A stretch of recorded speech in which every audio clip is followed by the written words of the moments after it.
Indian ഗ്രാമീണ മേഖലയുടെ നട്ടെല്ലാണ് മഹാത്മാഗാന്ധി ഗ്രാമീണ തൊഴിലുറപ്പ് പദ്ധതി. തൊഴിലുറപ്പിലൂടെ വേതനം പാവപ്പെട്ടവരിലേക്ക് എത്തിച്ച സ്കീം. മോദി സർക്കാർ അതിലും കൈവച്ചു.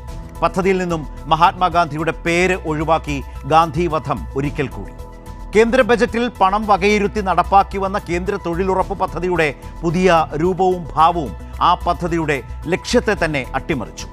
സംസ്ഥാനങ്ങൾക്ക് വലിയ ബാധ്യത വരുത്തുന്ന കോടിക്കണക്കിന് രൂപയുടെ സാമ്പത്തിക വിഹിതം കണ്ടെത്തേണ്ട കേന്ദ്രാവിഷ്കൃത പദ്ധതിയാക്കി മാറ്റി. സംസ്ഥാനങ്ങൾക്കെല്ലാം കൂടി ഏതാണ്ട് 55,000 കോടിയുടെ ബാധ്യതയാണ് പ്രതിവർഷം കണക്കാക്കപ്പെടുന്നത്. കേരളത്തിന് 2,500 കോടിയുടെ അധിക ബാധ്യതയുണ്ടാകും. തരേണ്ടത് തരാതിരിക്കുമ്പോഴാണ് പുതിയ കളികൾ. പുതിയ ബില്ലിലെ വ്യവസ്ഥകളെല്ലാം സംസ്ഥാനങ്ങൾക്ക് ദോഷകരം. അതാണ് Viksit Bharat guarantee for Rozgar and അതിജീവിക മിഷൻ ഗ്രാമീൺ ബിൽ അഥവാ VBG-RAM G ബിൽ. ഇന്ന് ഈ ചർച്ചയിൽ പങ്കെടുക്കുന്നത് SK Sajeesh CPIM, S Nandu BJP,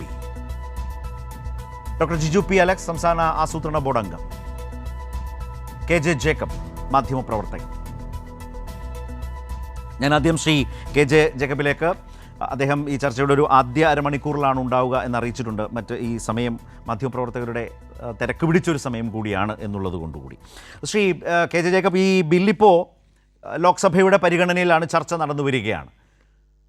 ഏതൊക്കെ തരത്തിലാണ് ഈ മാറ്റത്തെ വിലയിരുത്തേണ്ടത്, രാജ്യം കാണേണ്ടത്? ഇത് പലപ്പോഴും കേന്ദ്ര സർക്കാർ, മോദി സർക്കാർ, സംഘ് പരിവാറൊക്കെ ഈ മാറ്റത്തെക്കുറിച്ചൊക്കെ വാചാലമാകും.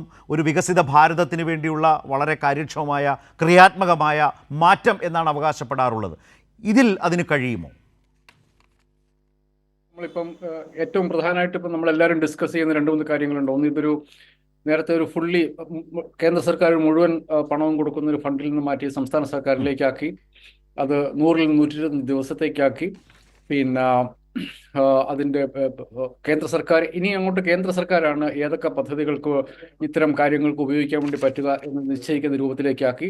4 ഫോക്കസ് ഏരിയകൾ കേന്ദ്ര സർക്കാർ പ്രഖ്യാപിച്ചിട്ടുണ്ട്. അവിടങ്ങളിൽ മാത്രമേ ചെയ്യാൻ പാടുള്ളൂ എന്നുള്ളതാക്കി. ഇതൊക്കെ നമ്മൾ ഇനി അങ്ങോട്ട് ഡിസ്കസ് ചെയ്യുന്ന കാര്യം, അതിലേക്ക് ഞാനും ഡീറ്റെയിൽ ആയിട്ട്. പക്ഷേ എനിക്ക് ഇതിനകത്ത് ഏറ്റവും ക്രൂരമായിട്ട് തോന്നിയ ഒരു എലമെൻ്റ് ഉണ്ട്. അത് ഏറ്റവും പ്രധാനപ്പെട്ട കാർഷിക സീസണിൽ ഈ പദ്ധതിക്ക് ഹോളിഡേ ആണ്. എന്ന് വെച്ചിട്ടുണ്ടെങ്കിൽ ഇപ്പം നമ്മുടെ നാട്ടിൽ ഇപ്പം ഏറ്റവും peak agriculture season June, July, August മാസങ്ങളാണെന്ന് കൂട്ടി. ഇപ്പം 120 ദിവസം മറ്റോ 3 മാസം ഇതിന് ഹോളിഡേ ഉണ്ട്. അപ്പം നമ്മുടെ നാട്ടിലൊന്ന് ആലോചിച്ച് നോക്കുക, ജൂൺ മാസത്തിൽ ഇതിന് ഹോളിഡേ ആണ് എന്ന് പ്രഖ്യാപിച്ചതിൽ സംഭവിക്കും. ഉത്തരേന്ത്യയിൽ സംഭവിക്കുന്ന കാര്യം എന്താണെന്ന് വെച്ചിട്ടുണ്ടെങ്കിൽ, കേരളത്തിൽ നമ്മളിത് പണ്ടേ നിർത്തിച്ച കാര്യമാണ്. കേരളത്തിൽ നമ്മൾക്ക് ഒരു തൊഴിലാളിയെ അയാൾ ജോലി ചെയ്യണമെങ്കിൽ കൂലി കൊടുക്കുന്ന ഒരു അവസ്ഥയുണ്ട്. പക്ഷെ ഉത്തരേന്ത്യയിൽ ഇപ്പോഴും ഏറ്റവും പ്രധാനപ്പെട്ട ജോലിദായകൻ എന്നുള്ളത് അവിടുത്തെ ഭൂ ഉടമകളാണ്, വൻകിട കൃഷിക്കാരാണ്. അപ്പൊ ഈ മൻരേഗ പദ്ധതി ചെയ്തത് എന്താണെന്ന് വെച്ചിട്ടുണ്ടെങ്കിൽ, അവിടെ അവർക്കൊരു ഈ തൊഴിലാളികൾക്ക് ഒരു വലിയ തോതിലുള്ള ഒരു ബാർഗൈനിങ് പവർ ഉണ്ടായിരുന്നു. അവർക്ക് സർക്കാരിൻ്റെ തൊഴിലുണ്ട്, അപ്പോൾ അത് കൊടുക്കുന്ന മിനിമം വേജ് ഉണ്ട്. ആ വേജ് ഉള്ളിടത്തോളം കാലം ആ മിനിമം വേജ് കിട്ടിയില്ലെങ്കിൽ ഞങ്ങൾ അങ്ങോട്ടില്ല എന്ന് പറയാൻ അവിടുത്തെ തൊഴിലാളികൾക്ക് പറ്റുമായിരുന്നു. ഇപ്പോൾ ചെയ്തത് എന്താണെന്ന് വെച്ചിട്ടുണ്ടെങ്കിൽ, പീക്ക് അഗ്രികൾച്ചർ സീസണിൽ ഇതിന് ഹോളിഡേ പ്രഖ്യാപിച്ചു. അപ്പോൾ എന്ത് സംഭവിച്ചു? ഇപ്പം നമ്മുടെ നാട്ടിൽ അവരുടെ സീസൺ ഏതാണെന്ന് എനിക്കറിയില്ല. അപ്പം നമ്മളുടെ പിന്നെ ഇടവപ്പാതി കഴിയുമ്പോൾ നമ്മൾ നമ്മുടെ വയലുകളിലൊക്കെ അല്ലെങ്കിൽ നമ്മുടെ കൃഷിസ്ഥലങ്ങളൊക്കെ സജീവമാകും. അപ്പം അവിടെ അവിടെ ഈ പരിപാടിക്ക് ഹോളിഡേ പ്രഖ്യാപിച്ചു. അപ്പോൾ എന്ത് സംഭവിച്ചു? സർക്കാർ ഈ സ്കീമിലില്ല. അപ്പോൾ പിന്നെ തൊഴിലാളികൾ ഈ വൻകിട ഭൂ ഉടമകളും കൃഷിക്കാരും അവർ കൊടുക്കുന്ന കൂലിക്ക് ജോലി ചെയ്യേണ്ട അവസ്ഥയുണ്ട്. എന്ത് ക്രൂരമായിട്ടാണ് ഒരു സിസ്റ്റത്തെ അട്ടിമറിക്കുന്നതെന്ന് ആലോചിച്ച് നോക്കൂ. കേരളത്തിൽ നടക്കില്ല. കേരളത്തിൽ തൊഴിലാളികൾ സംഘടിതരാണ്, സർക്കാർ ശ്രദ്ധിക്കുന്നുണ്ട്, നമ്മുടെ സമൂഹം ശ്രദ്ധിക്കുന്നുണ്ട്. തൊഴിലാളികൾക്ക് കൂലി കൊടുക്കണം എന്നുള്ള കാര്യത്തിൽ നമ്മുടെ സമൂഹത്തിൽ ആർക്കും തർക്കം കാണില്ല. പക്ഷെ അതല്ല ഇന്ത്യയിലെ മറ്റു ഭാഗങ്ങളിലെ അവസ്ഥ. അവിടെയുള്ള സാധാരണ തൊഴിലാളിയെ സംബന്ധിച്ചിടത്തോളം ഈ കേന്ദ്ര സർക്കാരിൻ്റെ ഈ പദ്ധതി എന്നുള്ളത് ഈ വൻകിട ഭൂ ഉടമയോട് ബാർഗെയിൻ ചെയ്യാനുള്ള, എൻ്റെ അധ്വാനത്തിന് എനിക്ക് കൂലി കിട്ടണമെന്ന് ഉറപ്പിച്ച് പറയാനുള്ള ഒരു അവസരമായിരുന്നു. ആ അവസരം വളരെ ഭംഗിയായിട്ട് നിഷേധിച്ചിരിക്കുകയാണ്. എങ്ങനെയാണ് ഇങ്ങനെയൊക്കെ ചെയ്യാൻ വേണ്ടി പറ്റുക എന്ന് നമുക്കറിയില്ല കേട്ടോ. കാരണം ഇത് തൊഴിൽ കൊടുക്കുക എന്നുള്ളത് മാത്രമല്ല ഇതിൻ്റെ പ്രശ്നം. ഇത് മനുഷ്യരുടെ കയ്യിലേക്ക് പണം എത്തിക്കുക എന്നുള്ളതാണ്. നിങ്ങൾ ഓർക്കേണ്ട കാര്യം എന്ന് വെച്ചിട്ടുണ്ടെങ്കിൽ, 2014 അധികാരത്തിൽ വരുന്നതിന് മുമ്പ് നരേന്ദ്രമോദി ഇതിനെ അതിരൂക്ഷമായി വിമർശിച്ചിരുന്ന ഒരാളാണ്. അതേസമയം അദ്ദേഹത്തിൻ്റെ ഒന്നാമത്തെ മന്ത്രിസഭയിൽ ഉണ്ടായിരുന്ന അരുൺ ജെയ്റ്റ്ലി എന്ന് പറയുന്ന മന്ത്രി, അദ്ദേഹം വളരെ സെൻസിബിൾ ആയിട്ടുള്ള ഒരാളായിരുന്നു. അദ്ദേഹം പറഞ്ഞു ഞങ്ങളിതിനെ എതിർത്തിരുന്നു, പക്ഷേ എൻ്റെ രണ്ടാമത്തെ ബഡ്ജറ്റ് തുടങ്ങി ഞാൻ ഇതിന് പണം കൂടുതൽ വകവയ്ക്കാൻ തുടങ്ങിയെന്ന് അരുൺ ജെയ്റ്റ്ലി പറഞ്ഞു. കാരണം അദ്ദേഹത്തിന് മനസ്സിലായി ഇത് നാട്ടിൻ പുറത്തെ, ഇന്ത്യയുടെ വിശാലമായിട്ടുള്ള നാട്ടിൻ പുറത്തെ ദരിദ്രരായ മനുഷ്യർക്ക്, അധ്വാനം മാത്രം വിൽക്കാനുള്ള മനുഷ്യർക്ക് അവരുടെ കയ്യിൽ പണം എത്തിക്കാനുള്ള ഒരു വഴിയാണ് എന്ന് മനസ്സിലാക്കിയിരുന്നു. പക്ഷേ നിർമ്മലാ സീതാരാമൻ ധനകാര്യമന്ത്രി ആയതോടുകൂടി ഓരോ യൂണിയൻ ബജറ്റ് പരിശോധിച്ചാലും നീക്കിയിരിപ്പ് കുറഞ്ഞാണ് വന്നുകൊണ്ടിരുന്നത്. അത് എനിക്ക് തർക്കമില്ലത്. ഞാൻ പറയുന്ന അദ്ദേഹം പോയതോടുകൂടി ഒന്നാം നരേന്ദ്രമോദി, നമ്മളിപ്പം നമ്മുടെ വള്ളക്കാരന്റെ കേസ് പറഞ്ഞ പോലെയാണ്. ഒന്നാം മന്ത്രിസഭയിൽ ഗോപിനാഥ് മുണ്ടെ എന്ന് പറയുന്ന ഒരു മന്ത്രി ഉണ്ടായിരുന്നു, പിന്നെ വെങ്കയ്യ നായിഡു ഉണ്ടായിരുന്നു, അരുൺ ജെയ്റ്റ്ലി ഉണ്ടായിരുന്നു, പിന്നെ സുഷമ സ്വരാജ് ഉണ്ടായിരുന്നു. അങ്ങനെ സാധാരണ രീതിയിൽ രാഷ്ട്രീയ പ്രവർത്തിച്ചിരുന്ന മനുഷ്യരുടെ വിചാരങ്ങൾ മനസ്സിലാകുന്ന മനുഷ്യരുണ്ടായിരുന്നു. അപ്പൊ അന്ന് ഗോപിനാഥ് മുണ്ടെ, എനിക്ക് തോന്നുന്ന വെങ്കയ്യ നായിഡു, അവരൊക്കെ ഈ റൂറൽ ഡെവലപ്മെന്റ് മന്ത്രിയാണ്. വെങ്കയ്യ നായിഡു ആയിരുന്നു ആദ്യത്തെ റൂറൽ ഡെവലപ്മെന്റ് മന്ത്രി. അപ്പം അവർ അതിനുവേണ്ടി പണം നീക്കിയിരുന്നു. BJP എങ്ങനെയാണ് ഇത്തരം കാര്യങ്ങളെ ന്യായീകരിക്കുക എന്നെനിക്ക് മനസ്സിലാകുന്നില്ല. ഈ കേന്ദ്രത്തിന്റെ നമ്മൾ ഒരു കാര്യം കൂടെ ആലോചിക്കണം. 2005 ഈ പദ്ധതി ആവിഷ്കരിക്കുമ്പോൾ കേന്ദ്ര സർക്കാരിനും സംസ്ഥാന സർക്കാരിൻ്റെയും ഉള്ള ധനാഗമ മാർഗങ്ങൾ വ്യത്യസ്തമായിരുന്നു. അന്ന് GST ഉണ്ടായിരുന്നില്ല. കേന്ദ്ര സർക്കാർ ഇപ്പോൾ കിട്ടുന്നതിനേക്കാൾ കൂടുതൽ പണം സംസ്ഥാനങ്ങൾക്ക് ഡിവോൾവ് ചെയ്ത ഒരു കാലത്താണ് ഈ പദ്ധതി വരുന്നത്. അതിൽ നിന്ന് മാറി GST റെഷീമിലേക്ക് വരികയും മിക്കവാറും പണത്തിന്റെ കസ്റ്റോഡിയൻ കേന്ദ്ര സർക്കാർ ആവുകയും കേന്ദ്ര സർക്കാരിൻ്റെ സംസ്ഥാനങ്ങൾക്ക് കൊടുക്കുന്ന നികുതി വിഹിതത്തിൻ്റെ അളവ് പടിപടിയായി കുറച്ചുകൊണ്ട് വരികയും ചെയ്യുന്നൊരു സന്ദർഭത്തിലാണ് 100% കേന്ദ്ര സർക്കാർ കൊടുത്തുകൊണ്ടിരുന്ന ഒരു പദ്ധതി കുറച്ച് ഇതിലേക്കാക്കി മാറ്റുന്നത്. അത് നമുക്ക് ഒരു കാരണവശാലും മനസ്സിലാവാത്തൊരു കാര്യമാണ്, അംഗീകരിക്കാൻ പറ്റാത്ത കാര്യമാണ്, എതിർക്കേണ്ട കാര്യമാണ്, എതിർത്ത് തോൽപ്പിക്കേണ്ട ഒരു കാര്യമാണ്. ഈ കാര്യത്തിൽ എങ്ങനെയാണ് ഇത് ഇങ്ങനെ വിശദീകരിക്കാൻ പറ്റുന്നത്? എന്തുകൊണ്ടാണ് ഇങ്ങനെ തൊഴിലാളികൾക്ക് അവരുടെ കയ്യിൽ പണം വരുന്ന ഒരു സ്കീമിനെ ഇങ്ങനെ ഇല്ലാതാക്കാൻ വേണ്ടി ഒരു സർക്കാരിന് സാധിക്കുക എന്നുള്ളത് വിശദീകരിക്കാൻ BJP എങ്ങനെയാണ് വിശദീകരിക്കുന്നത് എനിക്ക് താല്പര്യമുണ്ട്. സത്യത്തിൽ മഹാത്മാഗാന്ധിയുടെ പേരെടുത്ത് കളഞ്ഞതിൽ ഒരു കണക്കിന് അത് വളരെ നന്നായേ ഉള്ളൂ. കാരണം മഹാത്മാഗാന്ധിയുടെ ഒരു സങ്കല്പമായിരുന്നു അന്ത്യോദയ എന്നുള്ളത്. ഏറ്റവും അവസാനത്തെ മനുഷ്യന്, അൺടു ദിസ് ലാസ്റ്റ്, ഏറ്റവും അവസാനത്തെ മനുഷ്യന് എങ്ങനെ അയാൾക്ക് എന്ത് ആശ്വാസം കൊടുക്കാൻ പറ്റും എന്നുള്ള മഹാത്മാഗാന്ധിയുടെ തോട്ടിൽ നിന്നാണ് ഈ അന്ത്യോദയ എന്ന് പറയുന്നത്. ഏറ്റവും അവസാനത്തെ മനുഷ്യൻ. ഈ Mahatma Gandhi national rural employment guarantee scheme ശരിക്കും അഡ്രസ്സ് ചെയ്യുന്ന അതാണ്. ഏറ്റവും അവസാനത്തെ മറ്റൊരു ഓപ്പർച്യൂണിറ്റി ഇല്ലാത്ത മനുഷ്യർക്ക്, അധ്വാനം മാത്രം വിൽക്കാൻ പറ്റുന്ന മനുഷ്യർക്ക് അന്തസ്സോടുകൂടി 100 ദിവസം പണി കൊടുക്കാം. അതല്ലെങ്കിൽ അതിന്റെ ഗ്യാരണ്ടി. ഇതിനകത്ത് വേറെ പ്രശ്നങ്ങളുണ്ട്. എനിക്കൊന്ന് ജിജു സാർ അതിനെക്കുറിച്ച് കൂടുതൽ വിശദീകരിച്ച് പറയും. എങ്ങനെയാണ് ഇതൊരു സപ്ലൈ ഡ്രിവൺ ഇതായിട്ട് മാറിയത്, ഒരു ഡിമാൻഡ് ഡ്രിവൺ നിൽക്കുമ്പോൾ ഒരു സപ്ലൈ ഡ്രിവൺ ആയിട്ടുള്ള അതിന്റെ ഏറ്റവും കീ ആയിട്ടുള്ള വേറൊരു എലമെന്റ് ഉണ്ട്. അത് എനിക്ക് തോന്നുന്നു മറ്റുള്ളവർ സംസാരിക്കുമെന്നുള്ളത് കൊണ്ടാണ് എനിക്ക് ജിജു സാർക്ക് അത് കൃത്യമായിട്ട് പറയണം, നമ്മൾ ചർച്ച ചെയ്യേണ്ടതുണ്ട്. പക്ഷെ ഈ ഒരു എലമെന്റ് പൊതുവെ ഡിസ്കസ് ചെയ്യപ്പെടാത്ത ഒരു കാര്യമാണ്. ഈ ഹോളിഡേ പ്രഖ്യാപിക്കുന്നതോടുകൂടി ഈ ഉത്തരേന്ത്യൻ തൊഴിലാളികളെ വീണ്ടും അവിടുത്തെ വൻകിട ഭൂവുടമകളുടെ അടിമകളാക്കി മാറ്റുകയാണ് സർക്കാർ ചെയ്തിരിക്കുന്നത്. ഇതിനെപ്പറ്റി പല അംശങ്ങളുണ്ട്. ബാക്കി വരുമ്പോൾ ഒരു ടൈമും കൂടെ അതായത് ഒരു കാർഷിക സീസണിൻ്റെ പീക്ക് സീസണിൽ ഏറ്റവും പീക്കായിട്ടുള്ളൊരു സീസണിൽ തന്നെ ഈ പദ്ധതിക്ക് 60 ദിവസം വരെ അത് മാറ്റി നിർത്താം, ഒഴിവാക്കാം എന്ന നിലയിൽ ഇപ്പോൾ അതാണ് ശ്രീ KJ സൂചിപ്പിച്ചത്. ഞാൻ KJ പറഞ്ഞപ്പോൾ ശ്രദ്ധിച്ചൊരു കാര്യം ഇതാണ്. പൊതുവെ എല്ലാവരും പറയുന്നൊരു കാര്യം, രാഷ്ട്രപിതാവിൻ്റെ പേരിലുള്ള രാജ്യത്തെ അഭിമാനകരമായ ഒരു ഗ്രാമീണ പദ്ധതി തന്നെ, ആ പേര് തന്നെ ഒഴിവാക്കിക്കൊണ്ട് നടത്തുന്നൊരു നീക്കം. പക്ഷേ ഈ മാറ്റം വരുമ്പോൾ യഥാർത്ഥത്തിൽ അദ്ദേഹത്തിൻ്റെ പേര് ഇല്ലാതിരിക്കുന്നത് നല്ലതാണ് എന്ന് തന്നെ തോന്നിപ്പോവുകയാണ്. അങ്ങനെ ഒരു അവസ്ഥയിലേക്കാണ്. നേരത്തെ ഇപ്പോൾ BJP പ്രതിനിധി ശ്രീ നന്ദുവിലേക്ക് പോകാം. ശ്രീ നന്ദു, വളരെ ക്രൂരമായ ഒരു സിസ്റ്റത്തെ അട്ടിമറിക്കുന്നു. അത് ഏതൊക്കെ തരത്തിലെന്ന് പ്രാഥമികമായി തന്നെ അതിൻ്റെ കൺസേൺ ഇവിടെ വന്നു കഴിഞ്ഞു. അപ്പോഴും പറഞ്ഞതും പ്രധാനമാണ്. BJP ഇതിനെ എങ്ങനെ വിശദീകരിക്കുന്നു എന്ന് കേൾക്കാനും ഒരു കൗതുകവും താല്പര്യവുമുണ്ട്. നന്ദു. കുറച്ച് ഗുണകരമായിരിക്കും. കാരണം അദ്ദേഹം പറഞ്ഞു വെക്കുന്ന കുറേയധികം കള്ളങ്ങളുണ്ട്. ആ കള്ളങ്ങൾ ദയവ് ചെയ്ത് അദ്ദേഹത്തെ പോലൊരാൾ, ഞാൻ അദ്ദേഹത്തെ ഒരു രാഷ്ട്രീയ പ്രവർത്തനമായിട്ടല്ല കാണുന്നത്, അദ്ദേഹം വേറെ ഏതൊരു മേഖലയിൽ പ്രവർത്തിക്കുന്നയാളെന്നുള്ള നിലയിലാണ് കാണുന്നത്. പക്ഷേ അദ്ദേഹം പറഞ്ഞത് മുഴുവൻ CPMൻ്റെയും അതുപോലെ അർബൻ നക്സലുകളുടെയും ഒരു പൊളിറ്റിക്കൽ സ്റ്റേറ്റ്മെൻറ്റ് പോലെയാണ് എനിക്കത് തോന്നിയത്. അതുകൊണ്ടാണ് ഞാൻ ആദ്യം തന്നെ അത് പറഞ്ഞത്. അദ്ദേഹം പറയുന്നത് ഈ ഉത്തരേന്ത്യയിൽ ഈ പറയുന്ന 60 ദിവസം അവർക്ക് അവധി കൊടുക്കുമ്പോഴത്തേക്ക് അതെല്ലാം ഏതോ കൊള്ളക്കാരുടെ കൈകളിലേക്ക് പോയി ചേരും എന്നൊക്കെയാണ് അദ്ദേഹത്തിൻ്റെ ഒരു സ്റ്റേറ്റ്മെൻറ്റ്. നമ്മൾ മനസ്സിലാക്കേണ്ട ഒരു യാഥാർത്ഥ്യം, 125 ദിവസം തൊഴിൽ ലഭിക്കുന്നു ഒരു സാധാരണക്കാരന്. ഈ 125 നേരത്തെ 100 ആയിരുന്നത് അത് 125 ഉയർത്തി. 125 ലഭിക്കുമ്പോൾ അവർക്ക് അവരുടെ സ്ഥലങ്ങളിൽ അവർക്ക് കാർഷിക പ്രവർത്തനങ്ങൾക്ക് കൂടി ഉപയോഗിക്കാൻ കഴിയുന്ന രീതിയിൽ അവരുടെ സമയക്രമത്തെ ക്രമപ്പെടുത്തുക എന്നുള്ളതിനപ്പുറത്ത് അവർക്ക് 125 ദിവസം തൊഴിൽ കിട്ടാതിരിക്കുന്ന ഏതെങ്കിലും ഒരു വ്യവസ്ഥ ഇതിനകത്തുണ്ടോ? ഇല്ല. നേരത്തെ 100 ദിവസം കിട്ടുമ്പോൾ ആ ദിവസം ഈ പറയുന്ന പെർട്ടിക്കുലർ ടൈമിൽ അവർക്ക് അവധികൾ കൊടുക്കാതിരിക്കുകയോ അവർക്ക് ആ ജോലി ചെയ്യാനുള്ള സമയം കിട്ടാതിരിക്കുമ്പോൾ അവർക്ക് അധികമായി ലഭിക്കാമായിരുന്ന ഈ കാർഷിക മേഖലയിലേക്ക് ഇതിൽ പലരും സ്വന്തമായി സ്ഥലങ്ങളുള്ള ആളുകളുണ്ട്. ഉത്തരേന്ത്യയിലേക്ക് നമ്മൾ നോക്കിക്കഴിഞ്ഞാൽ കേരളത്തിൽ മാത്രം ഒരു എക്സെപ്ഷൻ ലൈനുള്ളൂ.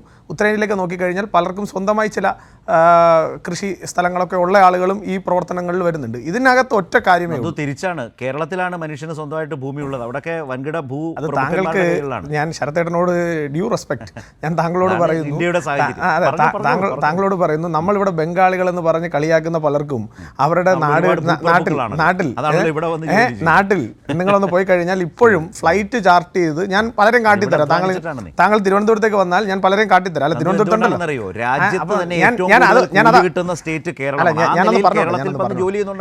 ജസ്റ്റ് ഒന്ന് എന്നെ പറയാൻ താങ്കൾ ഏർപ്പാട് ചെയ്തിട്ട് അതിൻ്റെ ഇടയിൽ കയറാതെ. അപ്പോൾ അങ്ങനെ ഉള്ള അവസരങ്ങൾ നഷ്ടപ്പെടാതിരിക്കുക എന്നുള്ള വളരെ സെൻസിബിൾ ആയിട്ടുള്ളൊരു തീരുമാനമാണ് കേന്ദ്ര സർക്കാരിൻ്റെ ഭാഗത്തുനിന്ന്. പിന്നെ കേരളത്തിലാണ് കൂലി കൊടുക്കാത്ത ആരും ഇല്ലാത്തത്. കേരളത്തിലാണെന്ന് പറഞ്ഞാൽ നമ്മുടെ KSRTCയിലെ തൊഴിലാളികളൊക്കെ ഇവിടെ ചിരട്ടയും എടുത്ത് പിച്ചപാത്രം എടുത്ത് നടന്നതൊക്കെ താങ്കൾ ഇത്ര പെട്ടെന്ന് അങ്ങ് മറന്നുപോയി. ആശാ വർക്കർമാർ 200 ദിവസം സമരം ചെയ്തതൊക്കെ ബഹുമാനപ്പെട്ട മാധ്യമപ്രവർത്തകൻ താങ്കൾ മറന്നുപോയി എന്ന് കാണുമ്പോൾ എനിക്ക് അതിൽ ചെറിയൊരു പരിഭവം താങ്കളോട് പറയാനുണ്ട്. ആ പരിഭവം കേന്ദ്ര പദ്ധതി കൊണ്ടാണ് ഈ സമരം ചെയ്യേണ്ടി വന്നത്. അവരെ തൊഴിലാളിയായിട്ട് കേന്ദ്രം അംഗീകരിക്കാത്തത് കൊണ്ടാണ് അവർക്ക് കേന്ദ്ര പദ്ധതിയാണത്. കേന്ദ്ര പദ്ധതിയിൽ അവരെ തൊഴിലാളിയായി അംഗീകരിച്ചിട്ടില്ല. വളരെ തുച്ഛമായ തുക രാജ്യം മൊത്തം കിട്ടുന്നു. അതിൽ തന്നെ ശരാശരി താങ്കൾ പറഞ്ഞതിൽ എനിക്ക് കുറച്ച് ഡിലേ ആയിട്ടാണ് വന്നത്. പറഞ്ഞോളൂ, പൂർത്തിയായിക്കോളൂ. അപ്പോൾ ഇതാണ് അതിനകത്തുള്ള കാര്യം. ഇനി ബഡ്ജറ്റ് അലോക്കേഷൻ, ഞാൻ ബഡ്ജറ്റ് അലോക്കേഷൻ്റെ അദ്ദേഹം പറഞ്ഞൊരു വളരെ ഒരു നിരുത്തരവാദപരമായിട്ടുള്ള ഒരു സ്റ്റേറ്റ്മെൻറ്റാണ് ബഡ്ജറ്റ് അലോക്കേഷനുമായി ബന്ധപ്പെട്ട് അദ്ദേഹം പറഞ്ഞത്. ഈ ബഡ്ജറ്റ് അലോക്കേഷനിൽ താങ്കളും അദ്ദേഹം കൂടി പറയാൻ ശ്രമിച്ചത് അരുൺ ജെയ്റ്റ്ലി ഇരുന്ന കാലത്ത് ഭയങ്കരമായി ബഡ്ജറ്റ് അലോക്കേഷൻ കിട്ടി, അത് കഴിഞ്ഞതിന് ശേഷം ബഡ്ജറ്റ് അലോക്കേഷൻ തെല്ലെ കുറഞ്ഞു വന്നു എന്നൊക്കെയാണ്.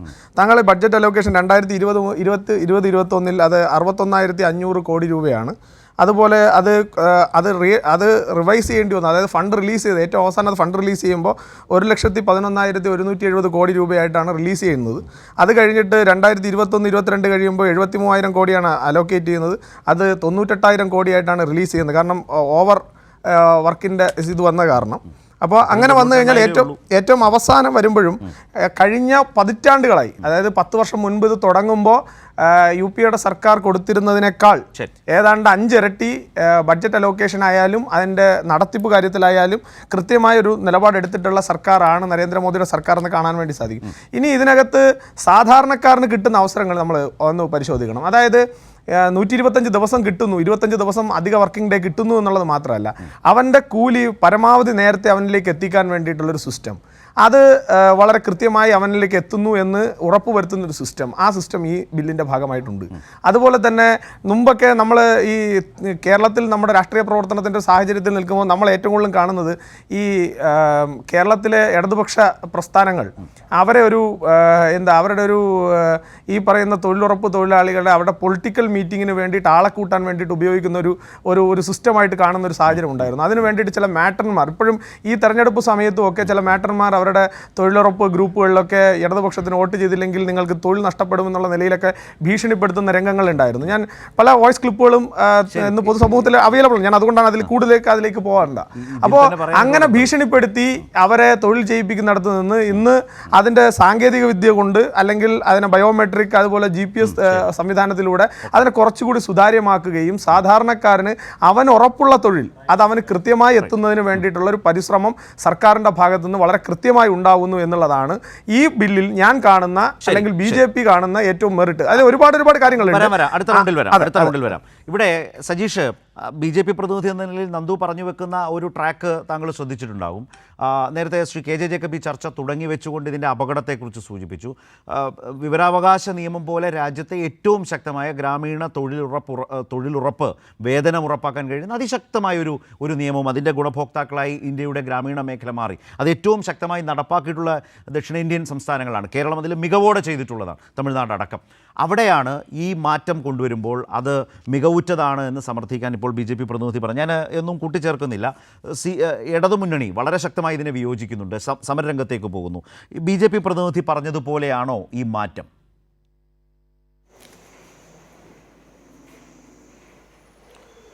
ഒരിക്കലുമല്ല. രാജ്യത്ത് തൊഴിലുറപ്പ് പദ്ധതിയെ സംരക്ഷിക്കുക എന്ന ഉദ്ദേശത്തോടു കൂടി തയ്യാറാക്കപ്പെടുന്ന ഒരു നിയമമല്ല, അല്ലെങ്കിൽ നിയമത്തിൻ്റെ മാറ്റം വരുത്തലല്ല ഇന്ത്യൻ പാർലമെൻറ്റിൽ നടക്കുന്നത്. പകരം ഈ തൊഴിലുറപ്പ് പദ്ധതിയെ ഇല്ലാതാക്കുകയാണ്. ഇല്ലാതാക്കാൻ വേണ്ടി അവർ ശ്രമിച്ചുകൊണ്ടിരിക്കുമ്പോൾ ആളുകളെ തെറ്റിദ്ധരിപ്പിക്കുക കൂടി അതിൻ്റെ കൂടെ ചെയ്യുന്നുണ്ട്. അതാണിപ്പോൾ ഇവിടെ BJP-യുടെ പ്രതിനിധി ചെയ്തത്. ഇപ്പോൾ 125 ദിവസമായി തൊഴിൽ ദിനം വർദ്ധിപ്പിക്കും എന്ന ഒരു മോഹം നൽകുകയാണ്. എന്നാൽ യഥാർത്ഥത്തിൽ എന്താണ്? ആ 125 ദിവസത്തിൽ ഒരു ദിവസത്തിന് പോലും ഗ്യാരണ്ടി എന്ന് പറയുന്നത് ഇല്ലാതാവുകയാണ്. യഥാർത്ഥത്തിൽ ദേശീയ തൊഴിലുറപ്പ് പദ്ധതിയുടെ ഏറ്റവും പ്രധാനപ്പെട്ട പ്രത്യേകത എന്ന് പറയുന്നത് അതിൽ തൊഴിലവകാശം എന്ന് പറയുന്ന വാചകമുണ്ട്. അത് അവകാശമായി നിയമത്തിലൂടെ 100 ദിവസം ഉറപ്പുവരുത്തുകയാണ്. കേന്ദ്ര സർക്കാർ 100 ദിവസം അങ്ങനെ ഉറപ്പുവരുത്തുന്നു. എന്നാൽ ലഭ്യമാകുന്ന തൊഴിൽ നൽകണം എന്നുള്ള രീതിയിലേക്ക് ഇപ്പോൾ മാറുകയാണ്. അതായത് ലഭ്യമാകുന്ന തൊഴിൽ ലഭ്യമായിട്ടില്ലെങ്കിൽ നൽകേണ്ടതില്ല.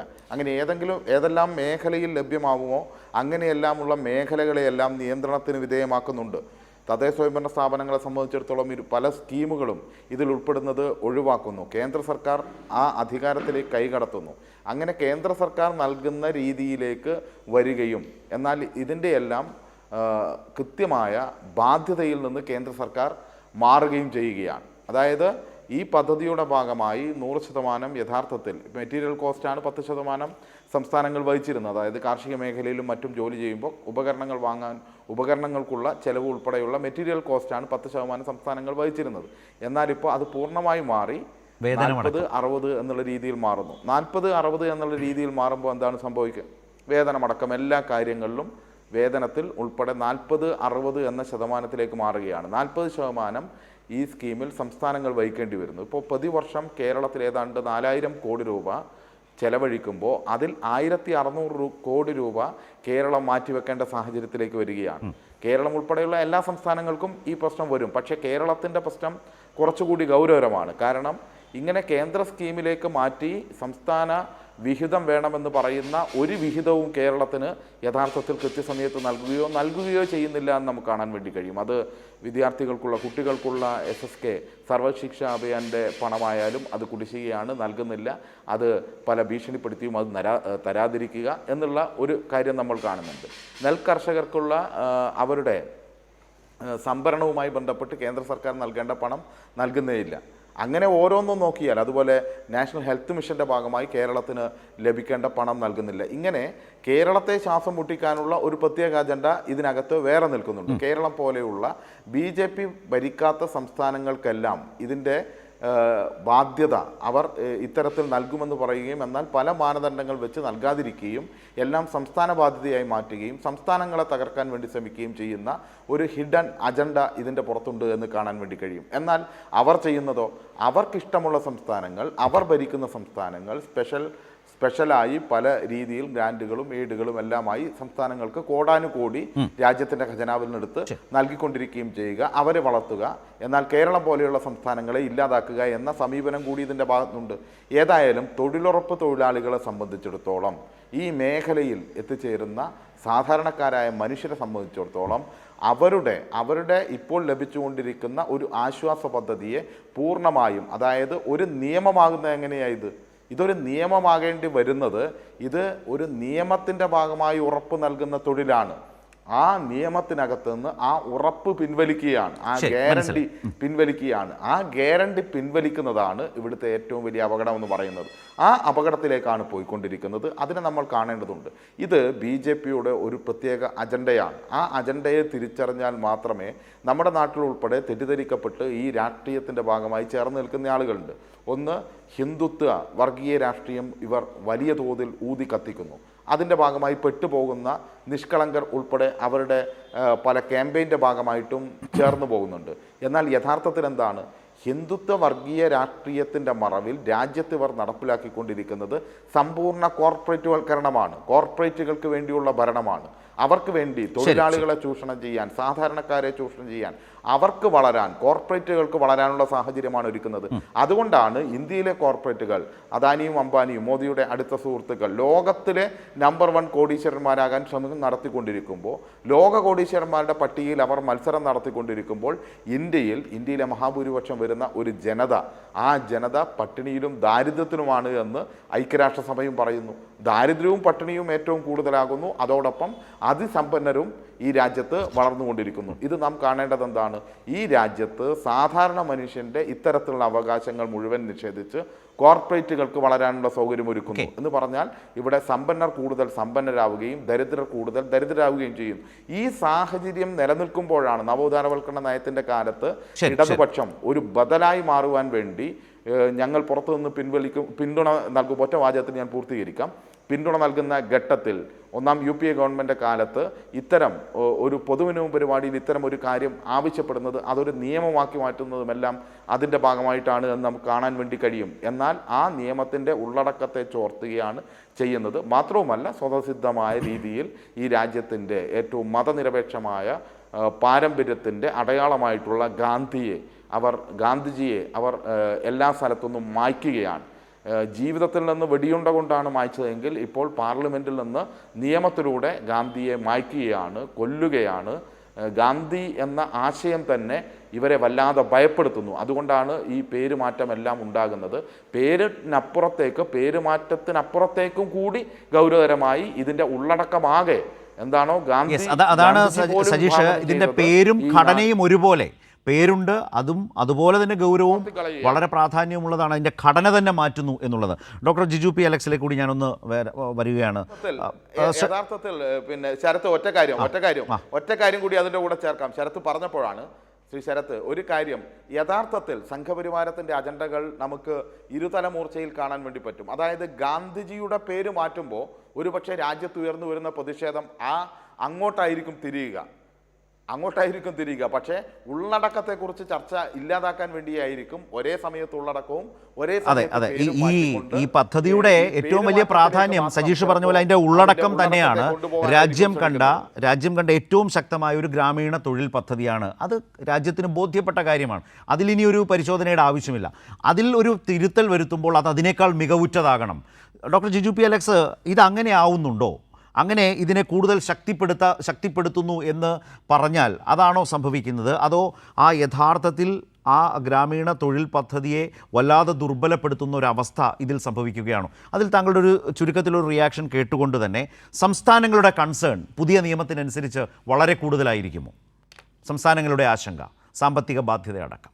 ശരി, ഇത് യഥാർത്ഥത്തിൽ മഹാത്മാഗാന്ധി തൊഴിലുറപ്പ് പദ്ധതി അവസാനിപ്പിക്കുമ്പോൾ ലോകത്തിലെ ഏറ്റവും വിപുലമായിട്ടുള്ള, അതിനെ അടിവരയിട്ട് പറയാൻ ആഗ്രഹിക്കുകയാണ്, ലോകത്തിലെ ഏറ്റവും വിപുലമായിട്ടുള്ള ഒരു ഉപജീവന സുരക്ഷാ പദ്ധതിയാണ് അവസാനിക്കുന്നത്. ലൈവ്ലിഹുഡ് സെക്യൂരിറ്റിക്ക് ഇത്രയും മനോഹരമായി വിഭാവനം ചെയ്യപ്പെട്ടിട്ടുള്ള ഒരു ഉപജീവന സുരക്ഷാ പദ്ധതി ലോകത്ത് എവിടെയുമില്ല. ഇത് വന്ന ഒരു സാഹചര്യം കൂടി നമ്മൾ പരിശോധിക്കണം. ഇത് വന്നത് 2008 ഇന്ത്യയിൽ മുഴുവനായി നടപ്പാക്കപ്പെടുന്നത്. 2005 നിയമം വരുന്നു, 2006 ഭാഗികമായിട്ട് നടപ്പാക്കുന്നു, 2008 ഇന്ത്യയിൽ ആകമാനം നടപ്പാക്കുന്നു. 2008 ഒരു സവിശേഷമായ പ്രാധാന്യമുള്ള ഘട്ടം കൂടിയാണ്. അത് ലോകത്തെ ഏറ്റവും വലിയ സാമ്പത്തിക പ്രതിസന്ധി ലോകം മുഴുവൻ വ്യാപിക്കുന്ന സമയത്താണ്. അന്ന് നമ്മളൊരു കാര്യം മനസ്സിലാക്കണം, ഇന്ത്യക്ക് ആ സാമ്പത്തിക പ്രതിസന്ധിയിൽ നിന്ന് ഒരു വലിയ അളവ് വരെ കരകയറാൻ കഴിഞ്ഞതിൻ്റെ പ്രധാനപ്പെട്ട കാര്യം ഗ്രാമീണ മേഖലയിൽ ഈ തൊഴിലുറപ്പ് പദ്ധതി കൂടി സംഭാവന ചെയ്തതുകൊണ്ടാണ്. മറ്റു ചില ഘടകങ്ങൾ കൂടി ഉണ്ട്, ഇല്ലെന്ന് ഞാൻ പറയുന്നില്ല. പക്ഷേ ഏറ്റവും കൂടുതൽ ഗ്രാമീണ മേഖലയിലെ സാധാരണ ജനങ്ങളുടെ വാങ്ങൽ ശേഷി വർദ്ധിപ്പിക്കുകയും അവരുടെ ഉപഭോഗം വർദ്ധിപ്പിക്കുകയും അവർക്ക് വരുമാനം ഉറപ്പുവരുത്തുകയും ചെയ്തത് ഈ പദ്ധതി വഴിയാണ്. അതുകൊണ്ട് തന്നെ ലോകശ്രദ്ധ ആകർഷിച്ച ഒരു പദ്ധതി കൂടിയാണിത്. അതുവരെ ഉണ്ടായിരുന്ന ഇന്ത്യയുടെ ചരിത്രം, പ്രത്യേകിച്ച് വികസന ചരിത്രം പരിശോധിക്കുമ്പോൾ അതുവരെ ഉണ്ടായിരുന്ന തൊഴിലുറപ്പ് അല്ലെങ്കിൽ തൊഴിൽ ഗ്യാരണ്ടി പദ്ധതികൾ, ഗ്യാരണ്ടി എന്ന് പറയുന്നത് ആദ്യമായിട്ടാണ് സത്യം പറഞ്ഞത്. അതിന് മുമ്പുണ്ടായിരുന്ന പദ്ധതികളിലൊന്നും അങ്ങനെ ഉണ്ടായിരുന്നില്ല. നേരത്തെ പറഞ്ഞതുപോലെ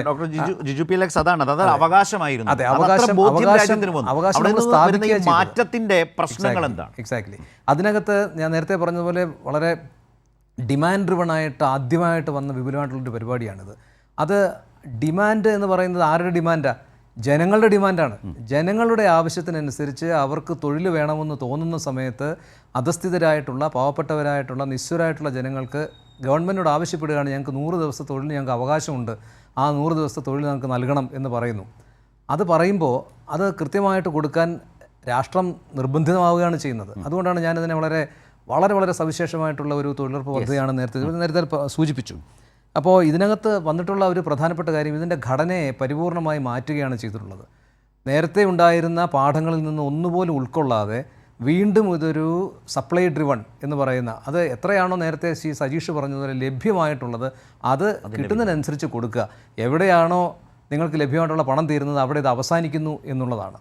അപ്പോൾ കഴിഞ്ഞ കുറച്ച് കാലങ്ങളായി നേരത്തെ ഇവിടെ സൂചിപ്പിച്ചതുപോലെ കേന്ദ്ര ബജറ്റിൽ ഇതുമായിട്ടുള്ള വിഹിതം കുറഞ്ഞു വരികയായിരുന്നു. പക്ഷേ ഓരോ വർഷവും ഇതിൻ്റെ ഡിമാൻഡ് കൂടുന്നതിനനുസരിച്ച് വിഹിതം കൂട്ടേണ്ടതായിട്ട് വന്നിട്ടുണ്ട്. അദ്ദേഹം നേരത്തെ സൂചിപ്പിച്ചത് ശരിയാണ്, വിഹിതം കൂട്ടേണ്ടതായിട്ട് വന്നിട്ടുണ്ട്. പക്ഷേ അങ്ങനെ വിഹിതം കൂട്ടുന്നതിൻ്റെ അർത്ഥം എന്താ? ഇതിന് ഡിമാൻഡ് ഉണ്ടെന്നുള്ളതല്ലേ?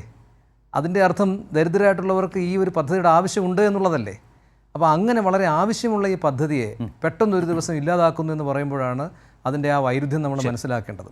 അപ്പോൾ അതാണ് അതിൻ്റെ ഏറ്റവും പ്രധാനപ്പെട്ട പ്രശ്നം. നേരത്തെ ഇവിടെ സൂചിപ്പിച്ച ഒട്ടനവധി കാര്യങ്ങൾ സൂചിപ്പിക്കാനുണ്ട്. ഇത് ഗവൺമെൻറ്റുകളുടെ സാമ്പത്തികമായിട്ടുള്ള ബുദ്ധിമുട്ട് ഒരു പ്രധാനപ്പെട്ട പ്രശ്നമാണ്. നേരത്തെ ഇവിടെ സൂചിപ്പിച്ചു, നമ്മുടെ ഇവിടുത്തെ കണക്കുകൾ പരിശോധിക്കുമ്പോൾ 2026-27 ഇതുമായിട്ട് ബന്ധപ്പെട്ട് നമ്മൾ ഉദ്ദേശിക്കുന്നത് ഏതാണ്ട് 4837 കോടി രൂപയാണ് നമ്മൾ തൊഴിലുറപ്പ് പദ്ധതിയിൽ ആവശ്യമായിട്ട് നമ്മൾ കാണുന്നത്.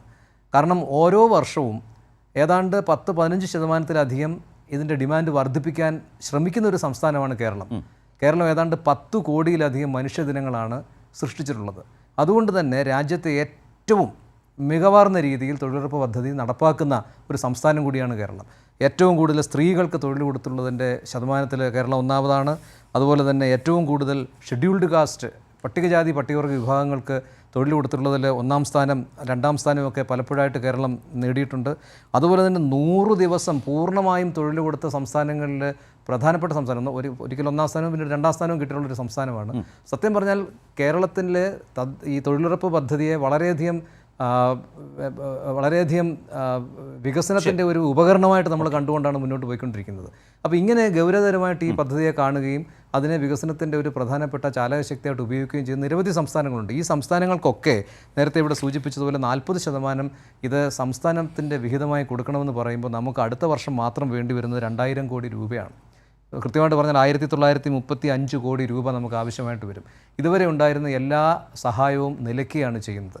മാത്രമല്ല നമ്മളൊരു കാര്യം കൂടി മനസ്സിലാക്കണം, ഈ അടുത്ത കാലത്തായിട്ട് നമ്മൾ കാണുന്ന ഒരു പ്രധാനപ്പെട്ട പ്രവണത, ഈ കേന്ദ്രാവിഷ്കൃത പദ്ധതികൾ വലിയ തോതിൽ അടിച്ചേൽപ്പിക്കപ്പെടുന്നൊരു പ്രവണതയുണ്ട്. നമുക്ക് സ്വന്തമായിട്ട് ചെലവഴിക്കാൻ ലഭ്യമായിട്ടുള്ള പദ്ധതി വിഹിതം വലുതായി ഗണ്യമായിട്ട് കുറഞ്ഞുകൊണ്ടിരിക്കുന്നു. കാരണം നമുക്ക് ആകെ കൂടി ലഭിക്കുന്ന, നേരത്തെ KJ ഇവിടെ പറഞ്ഞതുപോലെ ഉള്ള വരുമാനത്തിൻ്റെ ഒരു വലിയ ശതമാനം കേന്ദ്രാവിഷ്കൃത പദ്ധതികളുടെ 40% വേണ്ടി വിനിയോഗിക്കപ്പെടേണ്ടി വരുന്നു എന്നുള്ളതാണ്. അത് നമുക്ക് ആവശ്യമില്ലാത്ത രീതിയിൽ. ഇപ്പോൾ ഞാനൊരു ചെറിയ ഉദാഹരണം പറയാം. ഇപ്പോൾ ഈ പറഞ്ഞിട്ടുള്ള തൊഴിലുറപ്പ് പദ്ധതി തന്നെ ഇപ്പോൾ വിഭാവനം ചെയ്തിട്ടുള്ള ഈ പുതിയ VBGRAMG എന്ന് പറയുന്ന പുതിയ തൊഴിലുറപ്പ് പദ്ധതിയിൽ അത് വളരെ രസകരമാണ്. ഓരോന്നും അതിൻ്റെ വിശദാംശങ്ങളിലോട്ട് കടക്കുമ്പോൾ നമുക്കതിൻ്റെ വൈരുദ്ധ്യങ്ങൾ ഒന്നൊന്നായിട്ട് മനസ്സിലാക്കാൻ കഴിയും. ചുരുക്കി ഞാൻ പറയാം. ഇത് ഓരോ പ്രദേശത്തെയും പദ്ധതികളനുസരിച്ച് കൊടുക്കണമെന്നുള്ളതാണ്. കേരളത്തിലല്ലാതെ എവിടെയാണ് പ്രാദേശികമായി ഇത്രത്തോളം വിപുലമായിട്ടുള്ള പദ്ധതികൾ ഉണ്ടാക്കുന്നത്? ഈ പദ്ധതികൾ ഉണ്ടാക്കുന്നതൊക്കെയും ഓരോ പ്രദേശത്തെയും ബ്യൂറോക്രാറ്റുകളല്ലേ.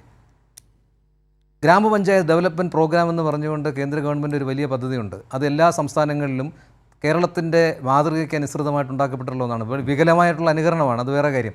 അവിടെ ഇതുപോലെയുള്ള ഗ്രാമപഞ്ചായത്ത് പദ്ധതികൾ ഉണ്ടാക്കണം. ആ പഞ്ചായത്ത് പദ്ധതികൾ ആരാണ് ഉണ്ടാക്കുന്നത്? എനിക്ക് നേരിട്ട് അറിയാവുന്നതാണ്. ആ പദ്ധതികൾ പലതും ഉണ്ടാക്കുന്നത് അതാത് സമയത്തെ ഉദ്യോഗസ്ഥരാണ്. ഈ ഉദ്യോഗസ്ഥരാൽ നിർമ്മിക്കപ്പെടുന്ന ഈ പദ്ധതികളിൽ സമൂഹത്തിലെ ഏറ്റവും പാവപ്പെട്ട മനുഷ്യർ എങ്ങനെ ഉൾപ്പെടും? അവർക്ക് ഏതെങ്കിലും വിധത്തിൽ ആ പദ്ധതിയുടെ ഭാഗമായിട്ട് തൊഴിൽ നേടുന്നതിനുള്ള എന്തെങ്കിലും അവകാശം അവിടെ ഉണ്ടാകുമോ? സാധ്യതകൾ ഉണ്ടാകുമോ?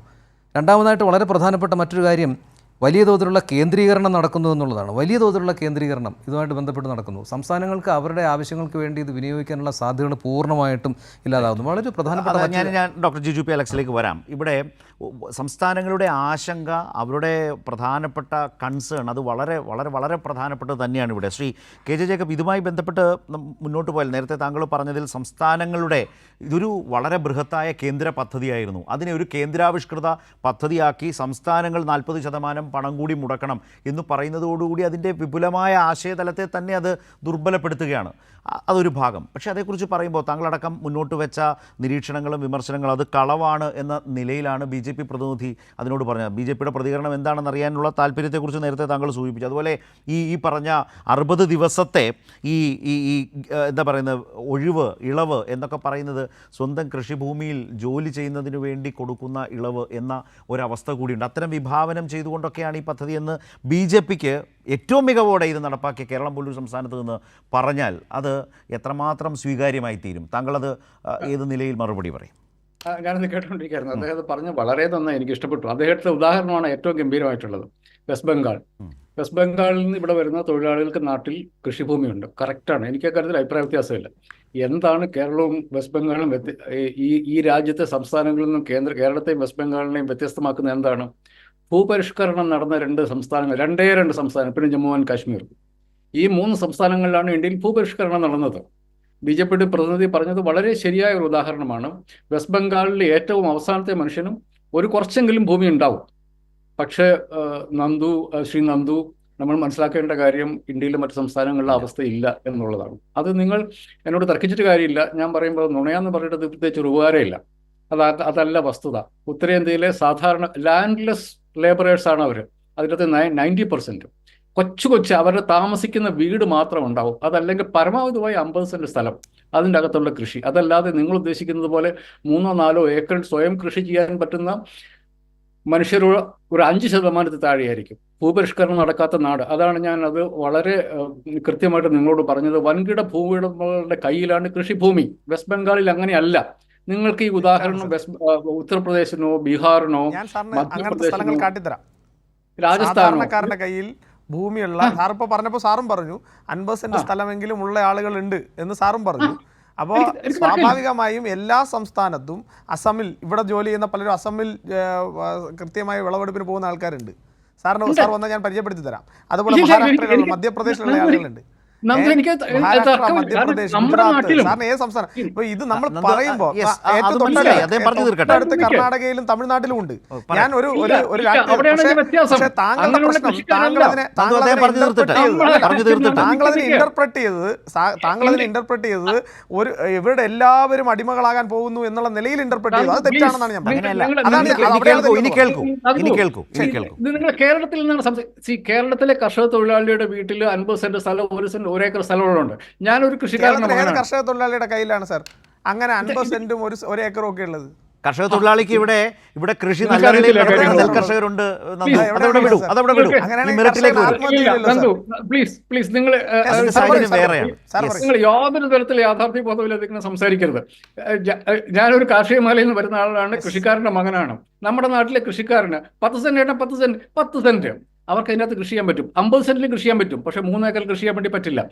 3 ഏക്കർ കൃഷി ചെയ്യാൻ പറ്റുന്ന ആളല്ല ഈ എംപ്ലോയ്മെന്റ് ഗ്യാരണ്ടി സ്കീമിൽ പ്രോഗ്രാമിന് പോകുന്നത്. അത് നിങ്ങൾ മനസ്സിലാക്കണം. കേരളത്തിൽ വെസ്റ്റ് ബംഗാളിലും അങ്ങനെ ആൾക്കാർ പോകും. പക്ഷേ മറ്റുള്ള സ്ഥലങ്ങളിൽ 5, 6, 7, 8 ഏക്കർ സ്ഥലമുണ്ടെങ്കിൽ, ബീഹാറിൽ 7, 8 ഏക്കർ സ്ഥലമുണ്ടെങ്കിൽ അയാൾക്ക് ഒരിക്കലും അത്രയും ഫലഭൂയിഷ്ടമായ സ്ഥലമാണ്. പക്ഷേ ബീഹാറിലെ സ്ഥലങ്ങൾ മുഴുവൻ ജമീന്ദാറിന്റെ കയ്യിലാണ്. നിങ്ങൾ ഇന്ത്യൻ യാഥാർത്ഥ്യത്തെക്കുറിച്ച് എനിക്ക് തോന്നുന്നു നിങ്ങളെപ്പോലുള്ള ആളുകൾ ഇരുന്നിട്ടാണ് ഇത്തരം പദ്ധതികൾ ഉണ്ടാക്കുന്നത്. അപ്പോഴാണ് ഈ പ്രശ്നം വരുന്നത്. നിങ്ങൾ നേരത്തെ പറഞ്ഞല്ലോ, വളരെ എളുപ്പമെന്ന് പറഞ്ഞല്ലോ, പിന്നെ കൂടി വരികയാണ്. ഞാനതിൻ്റെ കണക്ക് പറയാം. 2020-21 1,11,000 കോടി രൂപ പാൻഡമിക് ഇയർ ആയിരുന്നു, അതാണ് ചെലവാക്കിയത്. അതിനുശേഷം 98,000 കോടി രൂപ, 89,000 കോടി രൂപ, 86,000 കോടി രൂപ. ഓരോ വർഷം ഇതിന്റെ അളവ് കുറഞ്ഞുകൊണ്ടിരിക്കുകയാണ്. ചെലവാക്കിയതിന്റെ പണം കുറഞ്ഞുകൊണ്ടിരിക്കുകയാണ്. ഇനിയിപ്പോൾ നിങ്ങൾ ഇതിന്റെ മനുഷ്യ അധ്വാന ദിനങ്ങളുണ്ടല്ലോ, ഈ ദിനങ്ങൾ കണക്കാക്കിയാലും ഓരോ വർഷവും ഇതൊക്കെ കണക്കാണ്. ഞാൻ എന്തിനാണ് നിങ്ങളോട് നുണ പറയുന്നത്? ഇത് ആർക്കും ഗൂഗിൾ ചെയ്താൽ കിട്ടുന്ന കാര്യമല്ലേ? ഞാൻ ഇവിടെ ഇരുന്ന് ഗൂഗിൾ ചെയ്താൽ കിട്ടുന്ന കാര്യമാണ്. നിങ്ങൾ അങ്ങനെ വന്നിരുന്ന് പറയരുത്, ഇപ്പോൾ നുണയാണ് എന്ന് പറയരുത്. You won't be able to substantiate what you say. നിങ്ങൾക്ക് അത് പറയാൻ വേണ്ടി പറ്റില്ല. കാരണം അതാണ് നിങ്ങളുടെ സർക്കാരിന്റെ പോളിസി. അതാണ്. You just can't help it. നിങ്ങൾക്ക് ഭൂപരിഷ്കരണം നടപ്പാക്കിയ 2 സംസ്ഥാനങ്ങൾ ഈ രാജ്യത്തുള്ളത് വെസ്റ്റ് ബംഗാളും കേരളമാണ്. നിങ്ങൾ പരിഹസിക്കാൻ ശ്രമിക്കുന്ന കമ്മ്യൂണിസ്റ്റുകൾ ഭരിച്ച 2 സംസ്ഥാനങ്ങൾ. അവിടെ ഈ തൊഴിലുറപ്പ് പദ്ധതി അതിൻ്റെ ആളുകൾക്കും വീട്ടിൽ സ്ഥലം കാണും. നിങ്ങൾ പറഞ്ഞതുപോലെ കൃഷി ചെയ്യാൻ വേണ്ടി സ്ഥലം കാണും. പക്ഷേ ഇന്ത്യയിലെ ബഹുഭൂരിപക്ഷം കർഷക തൊഴിലാളികൾക്കും സ്ഥലമില്ല. അതാണ് വസ്തുത. നിങ്ങൾ എത്ര നിഷേധിക്കാൻ ശ്രമിച്ചാലും അതാണ് അതിൻ്റെ വസ്തുത. ഇതിൻ്റെ അകത്ത് രണ്ടാമത്തെ കാര്യം, നമ്മളിത് എത്രയോ കാലമായി കേരളത്തിലെ സർക്കാരുകൾ പറയുന്നതാണ്. ഇത് BJP എന്തെങ്കിലും കേരളത്തിൽ അധികാരത്തിൽ വന്നാൽ, നിങ്ങളിപ്പോൾ തിരുവനന്തപുരം കോർപ്പറേഷനിൽ വന്നല്ലോ, അതുപോലെ നിങ്ങൾ എന്തെങ്കിലും കേരളത്തിൽ നിങ്ങൾക്ക് അന്ന് മനസ്സിലാവും എന്താണ് കേരളത്തിന് പ്രശ്നമെന്ന്. കാരണം മറ്റു പല നാടുകളുടെയും പ്രശ്നമല്ല കേരളത്തിൻ്റെത്. നമ്മളിപ്പോൾ ഇതിനു വേണ്ടി ഇപ്പോൾ 2000 കോടി രൂപ നമ്മൾ എക്സ്ട്രാ കൊടുക്കേണ്ടി വന്നാൽ സത്യത്തിൽ വരാൻ വേണ്ടി പോകുന്നത്, ഇപ്പോൾ കേന്ദ്ര സർക്കാർ 4 ഏരിയകൾ ഫോക്കസ് ഏരിയകളാക്കി മാറ്റിയിട്ടുണ്ട്. അവിടെ മാത്രമാണ് ഇനി ഈ സ്കീമിൽ നമുക്ക് പണം ചെലവാക്കാൻ വേണ്ടി പറ്റുക. ഇതിൽ എത്ര നമുക്ക് ചെലവാക്കാൻ വേണ്ടി പറ്റുമെന്ന് എനിക്കൊന്ന് അടുത്ത ദിവസങ്ങൾക്ക് സർക്കാർ ക്ലാരിഫൈ ചെയ്യണം. നമ്മൾ സിമ്പിളായിട്ടുള്ള ഒരു കണക്കെടുത്താൽ മതി. നമ്മൾ ഇപ്പോൾ ചെലവാക്കിക്കൊണ്ടിരിക്കുന്നത്, ഇപ്പോൾ എനിക്ക് നമുക്ക് ഏകദേശം 4000 കോടി രൂപയുടെ അടുത്തായിരിക്കും നമുക്ക് ഇതിനു വേണ്ടി ചെലവാക്കാൻ വേണ്ടി ഉള്ളത് ഒരു വർഷം. അതിൽ ഇപ്പൊ കേന്ദ്ര സർക്കാരിന്റെ സ്കീം അനുസരിച്ചാണെങ്കിൽ എത്ര കോടി രൂപ വരും? നമ്മളതിന്റെ കണക്ക് എനിക്കൊന്ന് സർക്കാർ അടുത്ത ദിവസങ്ങൾ ക്ലാരിഫൈ ചെയ്യുന്നുള്ളതാണ്. നമുക്ക് വലിയ തോതിൽ പണനഷ്ടം ഉണ്ടാവും, അത് വസ്തുതയാണ്. അതിനൊരു പ്രശ്നം എന്താണെന്ന് വെച്ചാൽ, നിങ്ങൾ RSSകാർക്കും BJPക്കാർക്കും സംസ്ഥാനങ്ങൾ എന്ന് പറയുന്ന സങ്കല്പം ദഹിക്കില്ല. നിങ്ങൾക്ക് ഇന്ത്യയിൽ ഒരു പാർലമെന്റും ഒരു ഭരണാധികാരിയും മതി എന്നുള്ളതാണ് നിങ്ങളുടെ ആഗ്രഹം. India that is Bharat shall be A union of States എന്ന് പറയുന്ന ഇന്ത്യൻ ഭരണഘടനയുടെ 1ാമത്തെ ആർട്ടിക്കിൾ RSSകാർക്ക് സഹിക്കുന്നില്ല, അതിന് വൈവിധ്യം സഹിക്കുന്നില്ല. ആ നാട്ടിലെ മനുഷ്യരുടെ വിവിധങ്ങളായ ആവശ്യങ്ങൾ നിങ്ങൾക്ക് ദഹിക്കില്ല. അതുകൊണ്ടാണ് എല്ലാ പദ്ധതികളും കേന്ദ്ര സർക്കാരിൻ്റെ പദ്ധതികളാക്കി, കേന്ദ്രാവിഷ്കൃത പദ്ധതികളാക്കി മാറ്റുന്നത്, സംസ്ഥാനങ്ങളുടെ അവകാശങ്ങൾ എടുത്ത് കളയുന്നത്. ഇത് അങ്ങേയറ്റം ജനാധിപത്യ വിരുദ്ധമാണ്. ഇത് മഹാത്മാഗാന്ധി എന്ന് പറയുന്ന അധികാര വികേന്ദ്രീകരണത്തിൻ്റെ അപ്പസ്തോലനോട് ചെയ്ത വലിയ ക്രൂരതയാണ്. നമ്മുടെ നാട്ടിലെ ഏറ്റവും സാധാരണക്കാരായ, ജീവിക്കാൻ മറ്റു വഴികളില്ലാത്ത, അധ്വാനം മാത്രം വിൽക്കാനുള്ള ആളുകളോട് ചെയ്യുന്ന ക്രൂരതയാണ്. നിങ്ങളുടെ മന്ത്രിമാർക്കറിയാം, നിങ്ങളുടെ കേന്ദ്രത്തിലിരിക്കുന്ന മന്ത്രിമാർക്കറിയാം, പാൻഡമിക്കിന് അതാണ് 1,11,000 കോടി രൂപ ഇന്ത്യയിലെ പട്ടിണി മരണത്തിൽ നിന്ന് രക്ഷപ്പെടുത്തിയ സ്കീമാണത്. 1,11,000 രൂപയുടെ നിങ്ങളുടെ കേന്ദ്ര സർക്കാർ 2020-21 ഇന്ത്യയിൽ വിതരണം ചെയ്തത്.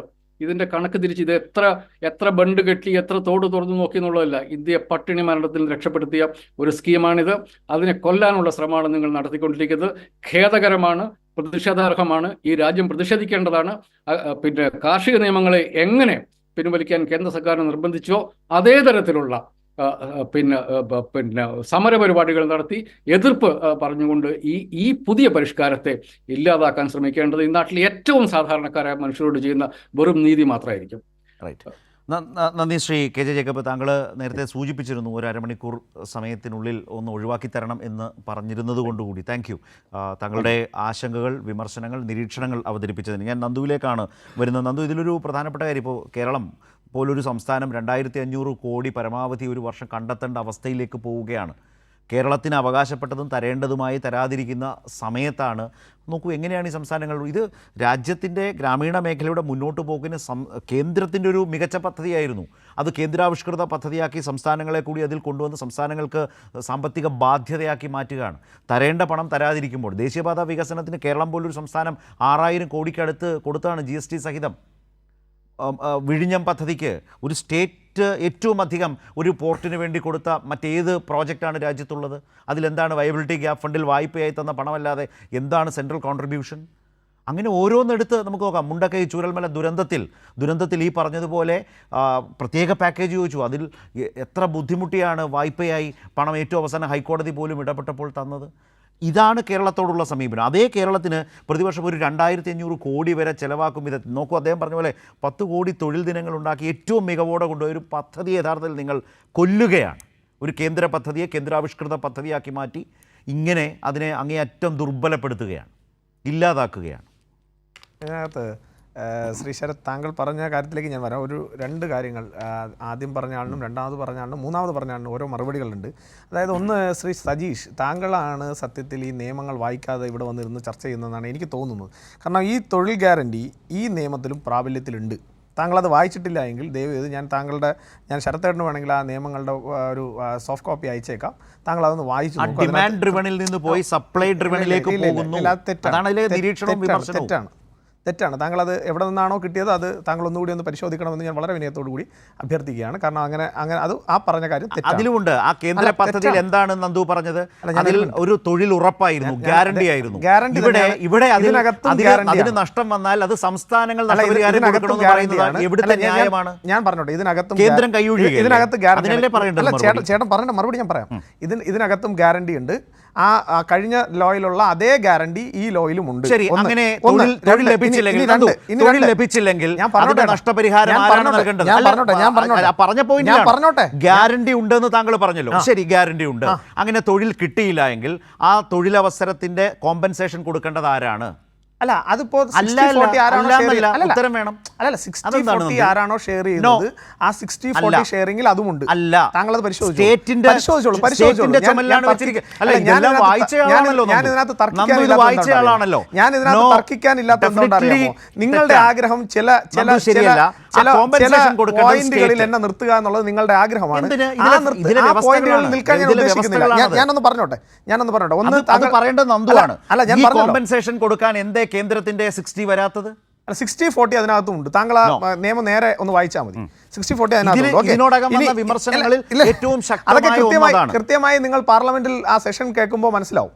പാർലമെന്റിൽ ആ സെഷൻ കൃത്യമായിട്ടൊന്ന് ബ്രിട്ടാസോനോടൊന്ന് വിളിച്ചാൽ പറഞ്ഞു. പാർലമെന്റിൽ നിങ്ങൾ ബുൾഡോസർ കയറ്റും പോലെയല്ലേ ബില്ലുകൾ അവതരിപ്പിച്ച് പ്രോപ്പർ ചർച്ചയില്ല, പരിശോധിക്കാൻ സമയം കൊടുക്കാത്ത ഈ വിന്റർ സെഷൻ വെള്ളിയാഴ്ച തീരുന്നു. ബുൾഡോസർ കയറും പോലെ വരുന്ന ക്രിറ്റിസിസം. അല്ല ശരത്തേട്ടാ, പെട്ടെന്ന് എന്താണ് താങ്കൾ ഇത്തരത്തിൽ ഹ്യൂമിലേറ്റ് ചെയ്യപ്പെടുന്നത്? നിങ്ങൾ പറഞ്ഞുകൊണ്ടുവരുന്ന ഒരു നറേഷൻ പൊളിയുകയാണ്. അത് കൃത്യമായി കേരളത്തിൽ നിങ്ങൾ പറഞ്ഞുകൊണ്ടുവരുന്ന നിങ്ങളുടെ അജണ്ട ഞങ്ങൾ നിങ്ങൾ ആ നിലയ്ക്കൊന്നും കൊണ്ടുപോകാൻ പറ്റില്ല. കള്ളം പറഞ്ഞ് എന്നും ഇതിനെ പിടിച്ചോണ്ട് പോകാൻ പറ്റില്ല. ഇനി ഞാൻ ഒന്ന് പറഞ്ഞല്ലോ, ഞാൻ കൃത്യമായി ആ 2 ചോദ്യങ്ങളുടെയും മറുപടി പറഞ്ഞു, കൃത്യമായി പറഞ്ഞു. ഇനി മൂന്നാമത്തെ കാര്യം, ഇപ്പോൾ അൺഎംപ്ലോയ്മെന്റ് അലവൻസ് കിട്ടുന്നുണ്ട്. ആ അൺഎംപ്ലോയ്മെന്റ് അലവൻസും ഈ പറയുന്ന തൊഴിൽ നിയമത്തിൻ്റെ ഭാഗമായി തന്നെ അതും ഇംപ്ലിമെൻ്റ് ചെയ്യാൻ വേണ്ടിയിട്ടുള്ള നിയമങ്ങൾ ഇതിനകത്ത് വന്നിട്ടുണ്ട്. ഇനി താങ്കൾ പറഞ്ഞതിനകത്ത്, സജീഷ് പറഞ്ഞതിനകത്തുള്ളൊരു പ്രധാനപ്പെട്ട ഇഷ്യൂ, കേരളത്തിനെ എന്തോ കേന്ദ്രം ഞെരുക്കുന്നു എന്നുള്ളതാണ് ഈ പറയുന്ന സജീഷിൻ്റെയും താങ്കളുടെയും ഒക്കെ ഒരു ഇൻ്റർപ്രിട്ടേഷൻ. ഞാൻ നെല്ല് സംഭരണവുമായി ബന്ധപ്പെട്ട ഒരു വിവരാവകാശ രേഖയുണ്ട്, ഞാൻ താങ്കൾക്ക് അയക്കാതും. അപ്പോൾ ആ വിവരാവകാശ രേഖ പ്രകാരം നിങ്ങളുടെ സർക്കാർ തന്നിട്ടുള്ള നെല്ല് സംഭരണത്തിൻ്റെയുമായി ബന്ധപ്പെട്ടിട്ട് കേന്ദ്രമന്ത്രിയെ കാണാൻ വേണ്ടിയിട്ട് BJPയുടെ കർഷക മോർച്ചയുടെ നേതാക്കന്മാർ പോയ സമയത്ത് ഞങ്ങൾ കൊണ്ടുപോയ ഒരു വിവരാവകാശ രേഖയാണത്. ആ രേഖ പ്രകാരം നിങ്ങൾ കൃത്യസമയത്ത് കേന്ദ്രത്തിന് കൊടുക്കേണ്ട കണക്കുകളും സംഭരിച്ചതിൻ്റെ ഡീറ്റെയിൽസ്. അല്ല ഞാൻ പറഞ്ഞോട്ടെ, അല്ല നിങ്ങൾക്ക് എന്തിനാ ഇത്ര വിഷമം എന്തിനാ? അല്ല ഇതെല്ലാം എന്തിനാ വിഷമിക്കുന്നത്? എന്തിനാ ഇതൊക്കെ സത്യം പറയുമ്പോൾ എന്തിനാ ബേജാറ്? സത്യം പറയുമ്പോൾ എന്തിനാ ബേജാറ്? അപ്പോൾ ആ നിലക്ക് നിങ്ങൾ നടത്തേണ്ട പണികൾ, നിങ്ങൾ ചെയ്യേണ്ട പണികൾ കൃത്യമായി സർക്കാർ എന്നുള്ള നിലയിൽ ചെയ്യാതിരിക്കുകയും അതിന്റെ പഴി മൊത്തം കേന്ദ്ര സർക്കാരിന്റെ തലയിൽ. ഇന്നലെ ശരത്തേട്ടൻ ഉൾപ്പെടെയുള്ള ആളുകൾ ഈ ചാനലിൽ തന്നെ ഇരുന്നുകൊണ്ട് പറഞ്ഞൊരു കാര്യമുണ്ട്, അതായത് കേന്ദ്രത്തിൽ നിന്ന് എന്തൊക്കെയോ പൈസ കിട്ടാനുണ്ടെന്ന്. നിങ്ങളുടെ അടൂർ പ്രകാശ് ഇന്ത്യ സഖ്യത്തിന്റെ MP ആയിട്ടുള്ള ശ്രീ അടൂർ പ്രകാശ് ഈ മാസം തന്നെ ചോദിച്ചിട്ടുള്ള ഒരു ചോദ്യത്തിന്റെ മറുപടിയായി ലോക്സഭയ്ക്കകത്ത് ഇതിന്റെ മറുപടി പറഞ്ഞിട്ടുണ്ട്. താങ്കൾക്ക് ഞാൻ അതും അയച്ചു തരാം. താങ്കൾ ഇതെല്ലാം നമ്മൾ വെറുതെ ഇങ്ങനെ പറഞ്ഞു പോകേണ്ടത്, ഇതെല്ലാം നമുക്ക് വസ്തുതകൾ ഓരോ വിഷയം ചർച്ച ചെയ്യാം. നിങ്ങൾ ഇന്നലെ വരെ പറഞ്ഞുകൊണ്ടിരുന്ന അജണ്ടകളെല്ലാം ഇന്ന് മാറുന്നത് എന്തുകൊണ്ടാണ്? ഇന്ന് എന്തുകൊണ്ടാണ് മാറുന്നത്? നിങ്ങൾ ഇന്നലെ വരെ ഒരുക്കി വെച്ചിരുന്ന ഇന്നലെ നിങ്ങൾ ഒരുക്കി വെച്ചിരുന്ന ഒരു നറേഷൻ ഉണ്ട്. ആ നറേഷനിൽ ഇന്ന് നിങ്ങൾക്ക് മുന്നോട്ട് പോകാൻ പറ്റില്ല. കാരണം ഇതിലെല്ലാം കൃത്യമായി വസ്തുതകൾ അനുസരിച്ചിട്ടാണ് കാര്യങ്ങൾ പറഞ്ഞു പോകുന്നത്. ഇനി ഈ 2000 കോടിയുടെ അധിക ബാധ്യതയെക്കുറിച്ച് ആസൂത്രണ കമ്മീഷൻ അംഗം അദ്ദേഹം 2000 കോടി രൂപയുടെ ബാധ്യതയെക്കുറിച്ചൊക്കെ അദ്ദേഹം നെടുവീർപ്പിടുമ്പോൾ നമ്മുടെ കേരളത്തെക്കുറിച്ച് സഖാവ് പിണറായി വിജയനും മുഖ്യമന്ത്രി പിണറായി വിജയനും അതുപോലെ തന്നെ മന്ത്രിമാരും ധനമന്ത്രിയും അതുപോലെ തന്നെ മാധ്യമങ്ങളും ഒക്കെ എഴുതി പുകഴ്ത്തിയതുപോലെ ആ പുകഴ്ത്തിയതിനകത്ത് പറഞ്ഞതെന്ന് പറഞ്ഞാൽ നമ്മുടെ കേരളം സുശക്തമാണ്. അദ്ദേഹം ഹൗസിലാണ് പറഞ്ഞത്, അതായത് നിയമസഭയിൽ. ഞാൻ പറഞ്ഞോട്ടെ മനോഭാവം തെളിയുകയാണ്. ഞാൻ പറഞ്ഞോട്ടെ ചേട്ടാ, ഞാനൊരു കാര്യം പറയട്ടെ. സംസ്ഥാനങ്ങളെ അങ്ങനെയല്ല ശരത്തേട്ടൻ ഇടപെടാനാണെങ്കിൽ ഞാൻ മിണ്ടാതിരിക്കാം. താങ്കൾ വേറെ ആരിലും ഇടപെടുന്നില്ല. എനിക്ക് 4 പേരോട് ഉത്തരം പറയണം. ഒരാളോടല്ല, എനിക്ക് 4 പേരോട്. എന്നെ നിങ്ങൾക്ക് 4 പേരും കൂടിയാണ് അറ്റാക്ക് ചെയ്യുന്നത്. എനിക്ക് 4 പേരോട് മറുപടി പറയണം. അല്ല 4 പേരോട് തിരിച്ചു പറയട്ടെ. അപ്പൊ താങ്കൾ ഒന്ന് കുറച്ചു നേരം ആശ്വാസപ്പെടൂ. No, കുറച്ചു നേരം താങ്കൾ പറയുന്നതിലെ factual ആയിട്ടുള്ള error ഞാൻ മാത്രമാണ് ഞാൻ പറഞ്ഞിട്ടുള്ളതിൽ ഏത് ഫാക്ച്വൽ എറർ ആണോ താങ്കൾ പറയുന്നത് എത്ര അതെല്ലാം മണിക്ക് തിരുത്താൻ ഞാൻ കോൺഫിഡന്റ് ആണ്. ഞാൻ അത്രയും കോൺഫിഡന്റ് ആയിട്ട് ഇരിക്കുന്നത്.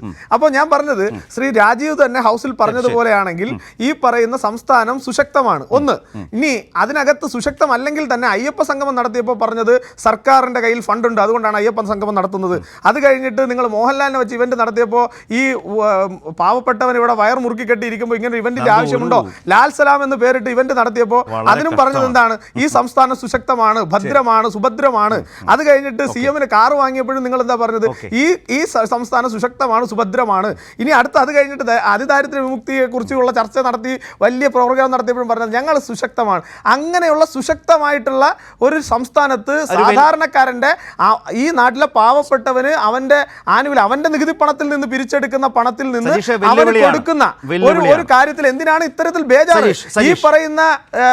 ഈ പറയുന്ന രീതിയിലുള്ള ആർഭാടങ്ങൾ കാണിക്കാൻ പണമുള്ള ഒരു സർക്കാരിന് എന്തുകൊണ്ടാണ് സാധാരണക്കാരന്റെ ഒരു തൊഴിൽ കാര്യത്തിന് വേണ്ടി കൊടുക്കുമ്പോൾ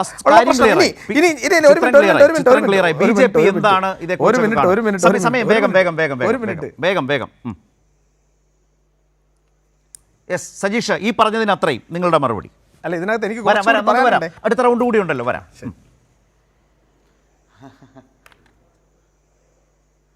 അല്ല ശ്രീ ശരത്ത്, ഒന്ന് അദ്ദേഹം ഒരുപാട് കാര്യങ്ങൾ ഒരുമിച്ചങ്ങ് പറഞ്ഞു പോകുന്ന രീതിയാണ് ഉണ്ടായിട്ടുള്ളത്. ഒന്ന്, ഇതിൽ അദ്ദേഹം വ്യക്തമാക്കേണ്ട ഏറ്റവും പ്രധാനപ്പെട്ട കാര്യം ഗ്യാരണ്ടി എന്നത് ഇതിൽ നിന്ന് ഒഴിവാകുന്നു എന്നുള്ളൊരു വസ്തുതയാണ്. അതാണ് ഇതിൽ ഏറ്റവും അപകടകരമായിട്ടുള്ള കാര്യം. ആ ഗ്യാരണ്ടി ഒഴിവാകുന്നത് സംസ്ഥാനത്തിൻ്റെ തലയിൽ കൂടി അത് കെട്ടിവെക്കുന്നു എന്നുള്ളതാണ്. തൊഴിലില്ലായ്മ അലവൻസ് നൽകേണ്ട ബാധ്യത ആരുടേതായിരുന്നു? കേന്ദ്രത്തിൻ്റെതായിരുന്നു, ഈ പദ്ധതിയുടെ ഭാഗമായിരുന്നു. എന്നാൽ അത് സംസ്ഥാനത്തിൻ്റെ ബാധ്യതയാക്കി മാറ്റിയിരിക്കുന്നു. എന്ന് പറഞ്ഞാൽ ആ ബാധ്യതയിൽ നിന്ന് ഏതെങ്കിലും സംസ്ഥാനങ്ങൾക്ക് അത് കൊടുക്കാൻ വേണ്ടി കഴിയാതെ സംസ്ഥാനങ്ങൾ തന്നെ സ്വയം അവസാനിപ്പിച്ചു എന്നുള്ള രീതിയിൽ ഈ പദ്ധതി അവസാനിപ്പിക്കാൻ വേണ്ടിയാണ് ശ്രമിക്കുന്നത് എന്ന് ഇതിൻ്റെ ഓരോ ഗൂഢമായ കാര്യങ്ങളും പരിശോധിച്ചാൽ മനസ്സിലാക്കാൻ വേണ്ടി കഴിയും. ഇവിടെ സംസ്ഥാനങ്ങൾക്ക് ഇപ്പോൾ തന്നെ കേന്ദ്ര സർക്കാർ ഏതാണ്ട് 9200 കോടി രൂപ കുടിശ്ശിക കൊടുക്കാനുണ്ട്. തൊഴിലുറപ്പ് പദ്ധതിയുടെ ഭാഗമായിട്ടുള്ള കുടിശ്ശിക സംസ്ഥാനങ്ങൾക്ക് ഇപ്പോൾ കൊടുക്കാനുണ്ട്. ഇതിൻ്റെ കൂടെ തന്നെ കേന്ദ്ര സർക്കാർ വിജ്ഞാപനം ചെയ്യുന്ന ഗ്രാമീണ മേഖലയിലെ പദ്ധതികൾ നടപ്പിലാക്കുക എന്ന ഒരു വ്യവസ്ഥ കൂടി ഇതിൻ്റെ ഭാഗമായി വെച്ചിട്ടുണ്ട്. അപ്പോൾ ഇപ്പോൾ നടന്നു പോകുന്ന രീതിയിൽ ഇത് നടന്നു പോകാൻ സാധ്യതയില്ല. ഒരു കാര്യം മനസ്സിലാക്കേണ്ടത്, ഈ രാജ്യത്തെ സാധാരണക്കാരൻ്റെ കയ്യിലേക്ക് പണം എത്തിക്കാനും പണത്തിൻ്റെ ഒഴുക്ക് ഗ്രാമീണ മേഖലയിലെ പട്ടിണി പാവങ്ങളുടെ കയ്യിലേക്ക് കൂടി എത്തിക്കുക എന്ന ഒരു യഥാർത്ഥത്തിൽ പറഞ്ഞാൽ ഒരു ക്ഷേമരാഷ്ട്ര ഇടതുപക്ഷ സങ്കല്പത്തിൽ ഊന്നി നിൽക്കുന്നതാണ് ഈ പദ്ധതി. ആ പദ്ധതി എന്ന് പറയുന്നത് BJP-യോ അതുപോലെയുള്ള വലതുപക്ഷ രാഷ്ട്രീയത്തിനോ ഉൾക്കൊള്ളാൻ കഴിയുന്ന ഒരു പദ്ധതിയല്ല. അതുകൊണ്ടാണ് അവർ ഈ പദ്ധതിയെ തകർക്കാൻ വേണ്ടി ശ്രമിക്കുന്നത്. വേതനത്തിൻ്റെ ബാധ്യതയിൽ നിന്നുൾപ്പെടെ അവർ മാറുന്നത്. അതിനെ ന്യായീകരിക്കാൻ വേണ്ടി, ഇങ്ങനെ ഈ പദ്ധതിയെ ചവിട്ടിഞ്ഞെരിക്കാൻ വേണ്ടി തീരുമാനിച്ച് അതിനെ ന്യായീകരിക്കാൻ വേണ്ടി പലതായ കാര്യങ്ങൾ പറയുകയാണ്. അതിന് കേരളം സുശക്തമാണ് എന്ന് പറഞ്ഞു എന്നുള്ളതാണ് പറയുന്നത്. കേരളം സുശക്തമാണ്, അഭിമാനിക്കും നിങ്ങൾ. സുശക്തമാകുന്നത് എങ്ങനെയാണ്? നിങ്ങൾ ഈ പ്രതിസന്ധിയിൽ ഇതാ കേരളം തീർന്നു എന്ന് കരുതുമ്പോഴും കേരളം ഉയർത്തെഴുന്നേറ്റ് നിൽക്കുന്നു. എങ്ങനെയാണ്? കേരളത്തിലെ ജനങ്ങൾ ഒരുമിച്ച് നിൽക്കുന്നതുകൊണ്ടാണ്. ഒരുമിച്ച് കേരളത്തിലെ ജനങ്ങൾ നിൽക്കുകയും ഓരോ തുകയും കൃത്യമായി എങ്ങോട്ടാണോ വിനിയോഗിക്കേണ്ടത് അങ്ങനെ വിനിയോഗിക്കുന്നു. ഇവിടെ സുശക്തമാകുന്നത്, ജനങ്ങൾ പട്ടിണിയിലായി പോകാത്തത്, ഇന്ത്യയിൽ ഏറ്റവും ദാരിദ്ര്യം കുറഞ്ഞ സംസ്ഥാനമായി കേരളം നിൽക്കുന്നത് എന്തുകൊണ്ടാണ്? ഇവിടെ ഗ്രാമീണ മേഖലയിൽ അല്ലെങ്കിൽ കേരളത്തിൻ്റെ പൊതുവായ ജനങ്ങൾ 62 ലക്ഷം പേർക്ക് എന്ത് ചെയ്യുന്നു? 2000 രൂപ വെച്ച് ക്ഷേമ പെൻഷൻ വീടുകളിലെത്തുന്നു, മറ്റ് ആനുകൂല്യങ്ങൾ ലഭിക്കും. നിങ്ങൾ ഭരിക്കുന്ന എവിടെയാണ് ഇത്തരത്തിൽ ജനങ്ങളെ സംരക്ഷിക്കുന്ന പദ്ധതികളുള്ളത്, അവരുടെ കയ്യിലേക്ക് പണമെത്തുന്ന പദ്ധതികളുള്ളത്? പിന്നെ കേരളം വ്യത്യസ്തമാകുന്നത് എങ്ങനെയാണ്? കേരളം വ്യത്യസ്തമാകുമ്പോൾ വേതനത്തിൻ്റെ കാര്യത്തിൽ ഇന്ത്യയിൽ ഏറ്റവും കൂടുതൽ വേതനം നൽകുന്ന സംസ്ഥാനം കേരളമാണ്. നിങ്ങളുടെ ഗുജറാത്തിൽ 290 രൂപ മിനിമം കൂലി ലഭിക്കുമ്പോൾ ഇവിടെ അത് 900 രൂപയാണ്. അതുകൊണ്ട് ഇവിടെ ജോലി ചെയ്യുന്ന ആളുകൾ ഫ്ലൈറ്റിലൊക്കെ പോകും, അത്ഭുതപ്പെട്ടൊരു കാര്യമില്ല. അവിടെ എന്താണ്, റെയിൽവേ ട്രാക്കിലൂടെ നടക്കുന്ന അവസ്ഥയല്ല ഈ കേരളത്തിൽ ഉണ്ടാവുക എന്ന് മനസ്സിലാക്കിയാൽ നൽകുന്നത്. പിന്നെ മറ്റൊരു കാര്യം, ഇവിടെ നിങ്ങൾ പറയുന്നു കൃത്യസമയത്ത് കേരളം കണക്കുകൾ നൽകാത്തതുകൊണ്ട് മറ്റും ഫണ്ട് തരാതിരിക്കുകയാണ് കേന്ദ്രമെന്ന്. നമുക്കറിയാമല്ലോ, വയനാടിൻ്റെ കാര്യത്തിൽ ഉൾപ്പെടെ കണക്ക് നൽകാത്തതല്ലല്ലോ പ്രശ്നം. കേരളത്തിലെ ഹൈക്കോടതി ചോദിച്ചില്ല, നിങ്ങൾ തരുന്നുണ്ടോ ഇല്ലയോ എന്നെങ്കിലും പറയുന്നല്ലേ ഹൈക്കോടതി പറഞ്ഞു. നിങ്ങൾ ഈ ദുരിതബാധിതരെ, പാവപ്പെട്ട മനുഷ്യരെ സംരക്ഷിക്കാൻ തയ്യാറുണ്ടോ? അവർക്ക് എന്തെങ്കിലും ഒരു നാണയം കൊടുക്കാൻ തയ്യാറുണ്ടോ ഇല്ലയോ എന്ന് പറയൂ എന്നാണ് ഹൈക്കോടതി പറഞ്ഞത്. പിന്നെ ഒരു കാര്യം, ഇവിടെ കൃത്യമായ ഗവേണൻസ് നടക്കുന്നു എന്ന് പറഞ്ഞത് ഞങ്ങളല്ല. ഏറ്റവും മികച്ച ഭരണനിർവഹണത്തിനുള്ള അവാർഡ് കേരളത്തിനാണ്. നന്ദു, പ്രകോപിതനാവല്ലേ, ഞാൻ പറഞ്ഞ് അവസാനിപ്പിക്കാം. അതുകൂടി പറയും. ഒടുവിൽ കോടതി പറഞ്ഞ അതുകൂടി പറയും. ഒടുവിൽ കോടതി എന്താണ് ഞാൻ ചോദിച്ചത്, നിങ്ങളുടെ കയ്യിൽ തന്ന പണം, നിങ്ങളുടെ കയ്യിൽ ഡിസാസ്റ്റർ മാനേജ്മെന്റ് നിങ്ങളുടെ കയ്യിൽ തന്ന പണം എന്തുകൊണ്ടാ വിനിയോഗിക്കാത്തത് എന്ന് കോടതി ചോദിച്ചിട്ടുണ്ട്. എന്താ പറയാത്തത്? അതുകൂടി പറയും, അപ്പൊ പൂർത്തിയാവുമല്ലോ. ഞാൻ പറയാം. ഒരു കാര്യം, അത്തരത്തിലൊരു പ്രതിസന്ധിയും കേരളത്തിലില്ല എന്ന് മാത്രമല്ല, രാജ്യത്ത് ഏറ്റവും മാതൃകയായ പുനരധിവാസമാണ് വയനാട്ടിൽ നടക്കുന്നത്. നിങ്ങളുടെ നരേന്ദ്രമോദിക്കോ അല്ലെങ്കിൽ ഈ രാജ്യത്തെ നിങ്ങളുടെ BJPക്കോ സ്വപ്നം കാണാൻ കഴിയാത്ത രീതിയിൽ ഒരു ദുരന്തബാധിതരെ എങ്ങനെ സഹായിക്കണമെന്ന് അടുത്ത ജനുവരിയോട് ലോകത്തിന് മാതൃകയായി ലോകത്തോടുള്ള ഒരു കേന്ദ്ര ഫണ്ട് കൂടി ഉൾപ്പെടുത്തിയല്ലേ ചെയ്യുന്നത്? എന്ത് കേന്ദ്രം? അല്ല, കേന്ദ്രമല്ലേ, കേന്ദ്രത്തിന് 1 രൂപ പോലും ഇല്ലാതെ നിങ്ങൾ ചെയ്യുന്നത്. നിങ്ങൾ വായ്പ കൊടുക്കുന്ന പറയുന്നത് കേന്ദ്ര ഫണ്ട് കൈനീട്ടി വാങ്ങിയിട്ട് താങ്കൾ ഏത് ലോകത്താണ് കൈനീട്ടി വാങ്ങാൻ ചർച്ചയായതുകൊണ്ട് ഞാൻ വേറെ വർത്താനൊന്നും പറയുന്നില്ല. മനസ്സിലായോ? അത് ഞാനും പറയും. നന്ദു, പറ്റിക്കുന്നത് ആരെയാണ് എന്ന് എല്ലാവർക്കും അറിയാം. ഒരു കാര്യം, നിങ്ങൾ ആരെയാണ് പറ്റിക്കുന്നത് എന്ന് എല്ലാവർക്കും അറിയാം. താങ്കൾ എന്തിനാണ് പ്രകോപിതനാവുന്നത്? താങ്കൾ പറയുന്നത് എനിക്ക് നല്ല ആത്മവിശ്വാസം അദ്ദേഹത്തിന്റെ അവസരമാണ്. നിങ്ങൾ സംസാരിച്ചപ്പോൾ ശരിയാണ്, ഇടപെട്ടിട്ടില്ല. അദ്ദേഹം തീർക്കട്ടെ. നന്ദു തീർക്കട്ടെ.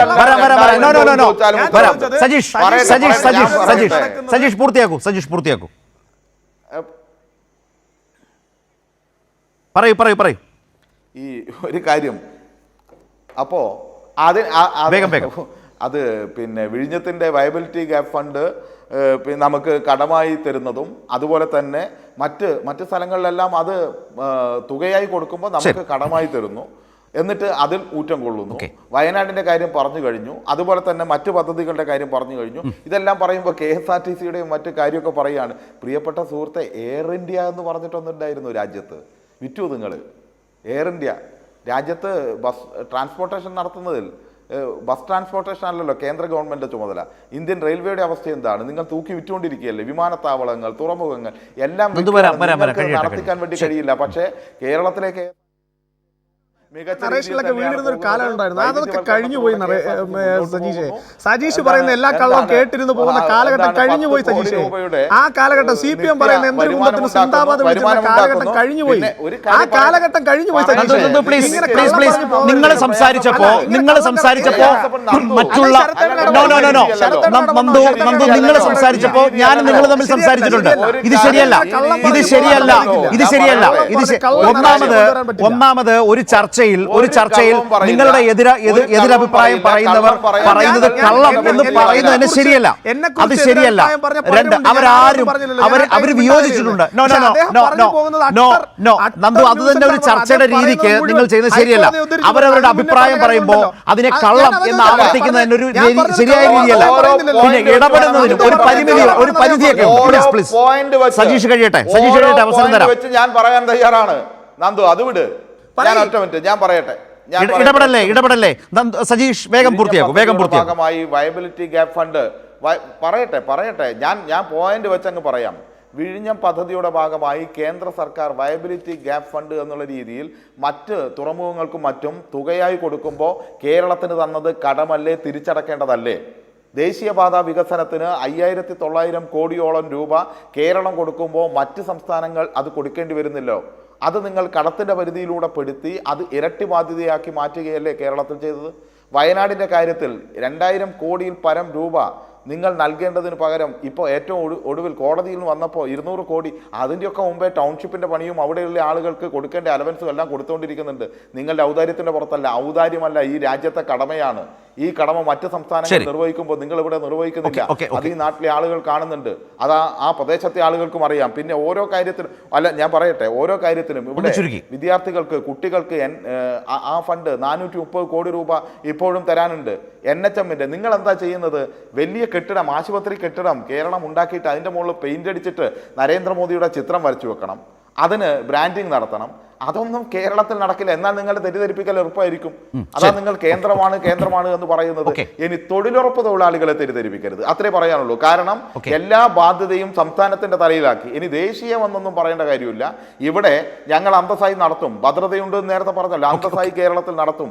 അതിനുള്ള ഒരു സർക്കാർ കേരളത്തിലുണ്ട്, സംശയക്കാര്യത്തിൽ വേണ്ട. അതുകൊണ്ടാണ് ഇത് ഗ്രാമീണ തൊഴിലുറപ്പ് പദ്ധതിയെ കുറിച്ച് നമ്മൾ ചർച്ച ചെയ്യുമ്പോൾ കേരളത്തിൽ നഗരത്തിലും തൊഴിലുറപ്പ് പദ്ധതിയുണ്ട്. അയ്യങ്കാളി തൊഴിലുറപ്പ് പദ്ധതി ഇന്ത്യയിൽ വേറെ എവിടെയില്ല.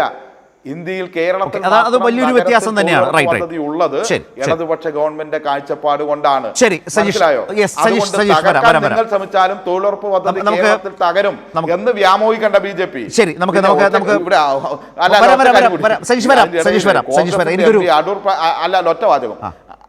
ഒറ്റ വാചകം.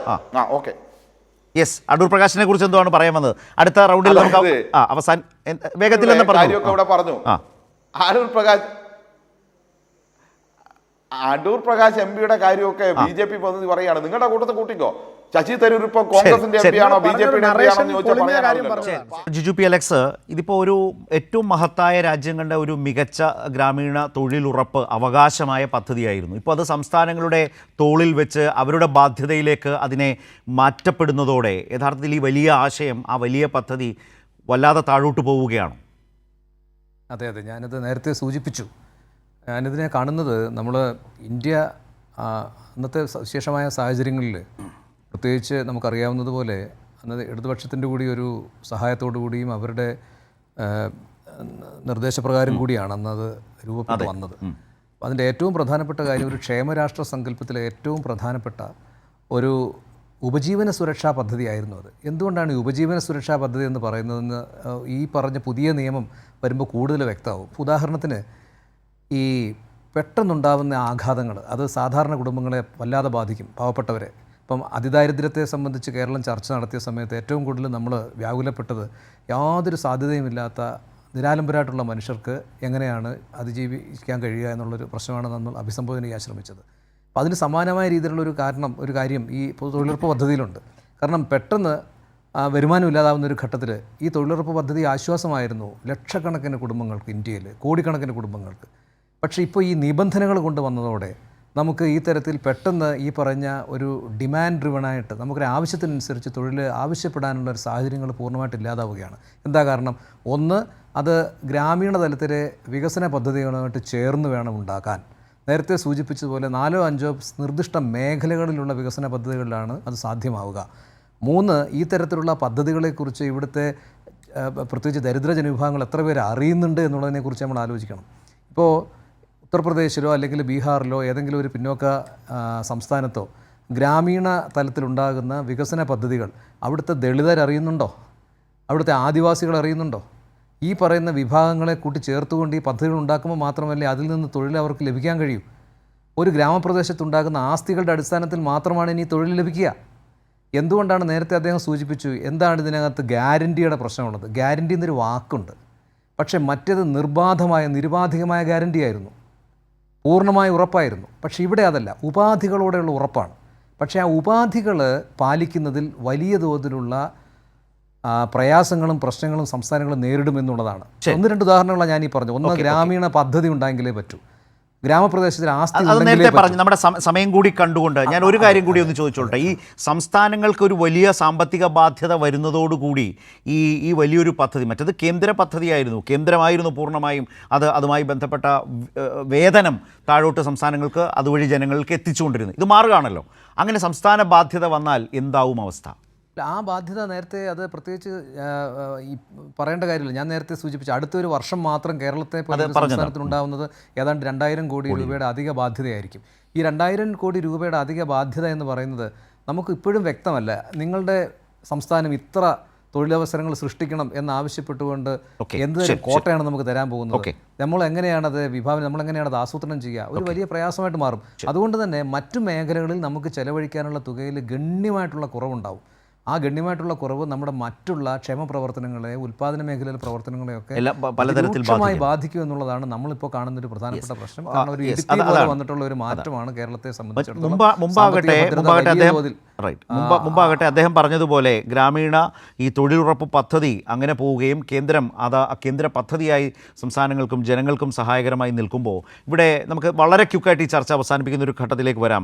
നന്ദു, ഒരു പ്രശ്നം, ഇപ്പോൾ ഈ ഏറ്റവും മികച്ചൊരു പദ്ധതിയാണ്, യാതൊരു തർക്കവും അതിലില്ല. ആ പദ്ധതിയെ വെല്ലാൻ പറ്റുന്ന ഒരു ഗ്രാമീണ തൊഴിലുറപ്പ് പദ്ധതി ഇതുവരെ മോദി സർക്കാരിന് കൊണ്ടുവരാൻ കഴിഞ്ഞില്ല. ഇപ്പോൾ ചെയ്യുന്നതാകട്ടെ ആ പദ്ധതി അട്ടിമറിക്കുകയാണ്.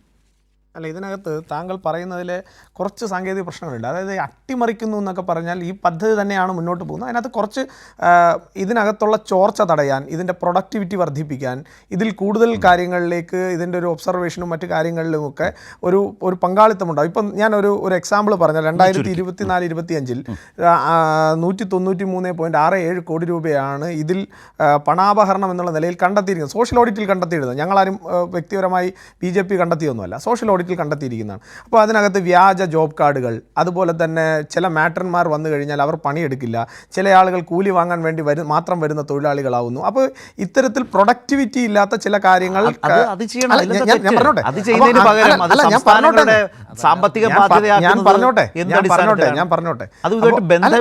ഞാൻ പറഞ്ഞോട്ടെ. അപ്പോൾ ഇത്തരത്തിലുള്ള തൊഴിൽ ചോർച്ചകളും അതുപോലെ തന്നെ പ്രൊഡക്ടിവിറ്റി ഇല്ലാത്തൊരു സംവിധാനവും മാറുക എന്നുള്ളത് ഈ ബില്ലിന്റെ ഒരു കാര്യക്ഷമമായിട്ടുള്ള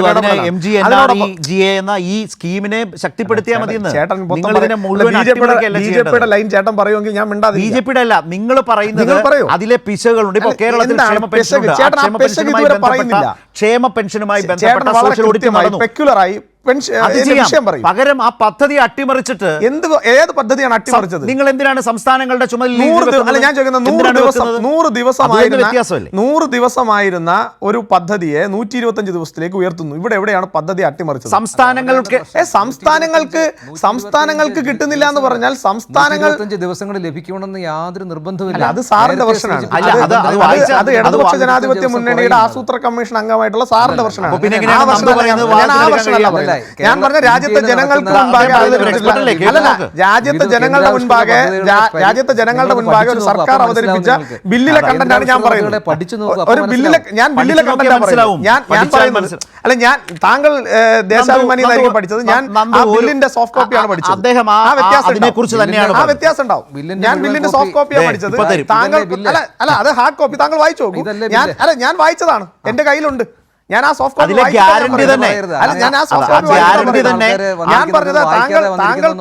താങ്കൾ പറയുന്ന ലൈൻ ജനങ്ങൾക്ക് വേണ്ടിയിട്ട് നിർമ്മിക്കപ്പെട്ടിട്ടുള്ള ജനങ്ങൾക്ക് വേണ്ടി അല്ല എങ്കിൽ താങ്കൾ അങ്ങനെ പറയില്ല. താങ്കൾ അതാണ് കാര്യമായി പഠിച്ചത് എങ്കിൽ താങ്കൾ അങ്ങനെ പറയില്ല. അതുകൊണ്ടാണ് പറയുന്ന വാക്കുകൾ ആവർത്തിക്കാൻ താങ്കൾ അതൊന്ന് വായിച്ചു നോക്കിയിട്ടുണ്ടെങ്കിൽ താങ്കൾ അത് പറയില്ല. അതുകൊണ്ടാണ് പറഞ്ഞത്. പിന്നെ ഇതിനകത്ത്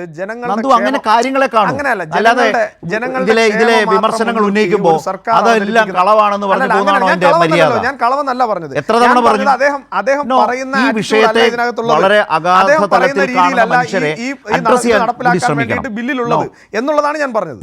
അദ്ദേഹം പറയുന്ന രീതിക്കല്ല ഈ ബില്ലിൽ നടപ്പിലാക്കാൻ വേണ്ടിയിട്ട് ഈ ബില്ലിലുള്ള പദ്ധതിയിൽ ഈ ബില്ല് അവതരിപ്പിച്ചിരിക്കുന്ന രീതിയിൽ അദ്ദേഹം പറയുന്ന രീതിയിലല്ല നടപ്പിലാക്കാൻ. അദ്ദേഹത്തിന്റെ ആകെയുള്ള പ്രശ്നം സംസ്ഥാന സർക്കാരിന് 2000 കോടി രൂപ GPDP എന്ന് പറയുന്ന പദ്ധതി ഇപ്പോൾ ഇന്ത്യയിലെ ആകമാനം നടപ്പിലാക്കണമെന്ന് നിഷ്കർഷിച്ചുകൊണ്ടിരിക്കുന്ന കേന്ദ്ര സർക്കാർ നിഷ്കർഷിച്ചുകൊണ്ടിരിക്കുന്ന ഈ പദ്ധതി മറ്റു സംസ്ഥാനങ്ങൾ നടപ്പാക്കുന്ന രീതി ഒന്ന് പഠിച്ചതിന് ശേഷം താങ്കൾ ഈ അഭിപ്രായം പറയുകയാണെങ്കിൽ ഞാൻ സമ്മതിക്കാം. അല്ല, ഞാൻ കേരളത്തിന്റെ കോൺടെക്സ്റ്റിലാണ് സംസാരിക്കുന്നത്. അങ്ങനെ പറയാൻ കഴിയില്ല. താങ്കൾ പറയുന്നത് കോൺടെക്സ്റ്റാണ്. ഞാൻ കേരളത്തിലെ കോൺടെക്സ്റ്റിലാണ് സംസാരിക്കുന്നത്. ഞാൻ കേരളത്തിലെ കോൺടെക്സ്റ്റിലാണ് പറഞ്ഞത്.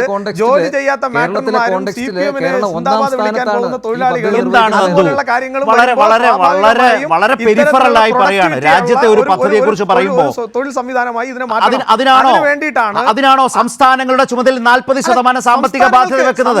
അതിനെന്ത് ന്യായം? സംസ്ഥാനങ്ങൾ നികുതി പിരിക്കുന്നത് ഞാൻ ചോദിക്കുന്നത്, സംസ്ഥാനങ്ങൾ നികുതി പിരിക്കുന്നത് മുഖ്യമന്ത്രിക്ക് സംസ്ഥാനങ്ങൾ നികുതി പിരിക്കുന്നില്ല. സംസ്ഥാനങ്ങൾ GST ആണ് ഈ രാജ്യത്തിന്റെ നികുതി. ആയിക്കോട്ടെ, GST പിരിക്കുന്നുണ്ടെങ്കിൽ നിങ്ങളെ GST വരുമാനം നിങ്ങൾക്ക് കിട്ടുന്നില്ലേ? നിങ്ങൾക്ക് സ്റ്റേറ്റ് GST കിട്ടുന്നില്ലേ? സ്റ്റേറ്റ് GST വാങ്ങുന്നില്ലേ നിങ്ങൾ?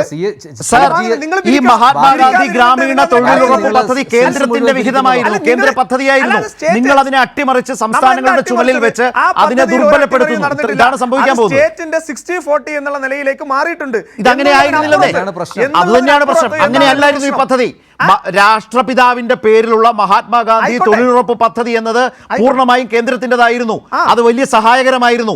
നിങ്ങൾ അവിടേക്ക് സംസ്ഥാനങ്ങളെ 40% ഷോൾഡർ ചെയ്ത് സാമ്പത്തിക ബാധ്യത ഉണ്ടാക്കുന്നതോടെ ഒരു പദ്ധതിയെ നന്നാക്കുകയാണോ കൊല്ലുകയാണോ? എനിക്ക് സംസ്ഥാനത്തിന് താങ്കൾ പറഞ്ഞു വരുന്നത് ഇടതുപക്ഷം ഭരിക്കുന്ന ഇടതുപക്ഷവും കേരളവുമല്ല, രാജ്യത്തെ സംസ്ഥാനങ്ങളെ കുറിച്ചാണ് ഞാൻ പറഞ്ഞത്. ആശങ്കയില്ലല്ലോ. രാജ്യത്തെ മുഴുവൻ സംസ്ഥാനങ്ങളുടെയും പ്രശ്നമാണ് പറഞ്ഞത്. മുഴുവൻ ആര് പറഞ്ഞു? എല്ലാ സംസ്ഥാനങ്ങൾക്കും ഉണ്ട്. BJP കയറാൻ മൂളികളായി നിൽക്കുന്ന സംസ്ഥാനങ്ങൾ പറയില്ലായിരിക്കും. തമിഴ്നാടിന് പ്രശ്നമുണ്ട്, കേരളത്തിന് പ്രശ്നമുണ്ട്. എത്ര സംസ്ഥാനങ്ങൾ ദക്ഷിണേന്ത്യൻ സംസ്ഥാനങ്ങളാണ് മികവോടെ നടത്തിയിട്ടുള്ളത്. ആ ദക്ഷിണേന്ത്യൻ സംസ്ഥാനങ്ങളെ വീണ്ടും ബുദ്ധിമുട്ടിക്കുന്നു. കാരണം ജനങ്ങൾക്ക് വേണ്ടി പ്രവർത്തിക്കുന്ന ഒരു സംസ്ഥാനം ഇത് ആശങ്കയായിട്ടല്ല കാണേണ്ടത്. പിന്നെ ജനങ്ങളുടെ നികുതി പണം കൊണ്ട് ജനങ്ങളെ മോദി സർക്കാർ പണം കൊടുക്കണമായിരുന്നേ. മോദി സർക്കാർ പണം കൊടുക്കണമായിരുന്നു. അങ്ങനെ ആയിരുന്നല്ലോ മഹാത്മാഗാന്ധി തൊഴിലുറപ്പ് പദ്ധതി. അതിനെ അട്ടിമറിച്ചില്ലേ നിങ്ങൾ? അട്ടിമറിച്ചില്ലേ? ഞാൻ ചോദിക്കുന്നത് സംസ്ഥാനം എന്താണ് പ്രശ്നം? സജീഷ്, താങ്കളുടെ കൂടി അവസരം, നമുക്ക് വേഗം അവസാനിപ്പിക്കാം. അല്ല, ഒരു കാര്യം ഏതായാലും അദ്ദേഹം ചില കാര്യങ്ങൾ തൊഴിലുറപ്പ് മേഖലയിലുള്ള ആളുകൾ ഇത് കാണുന്നുണ്ടാവുമല്ലോ.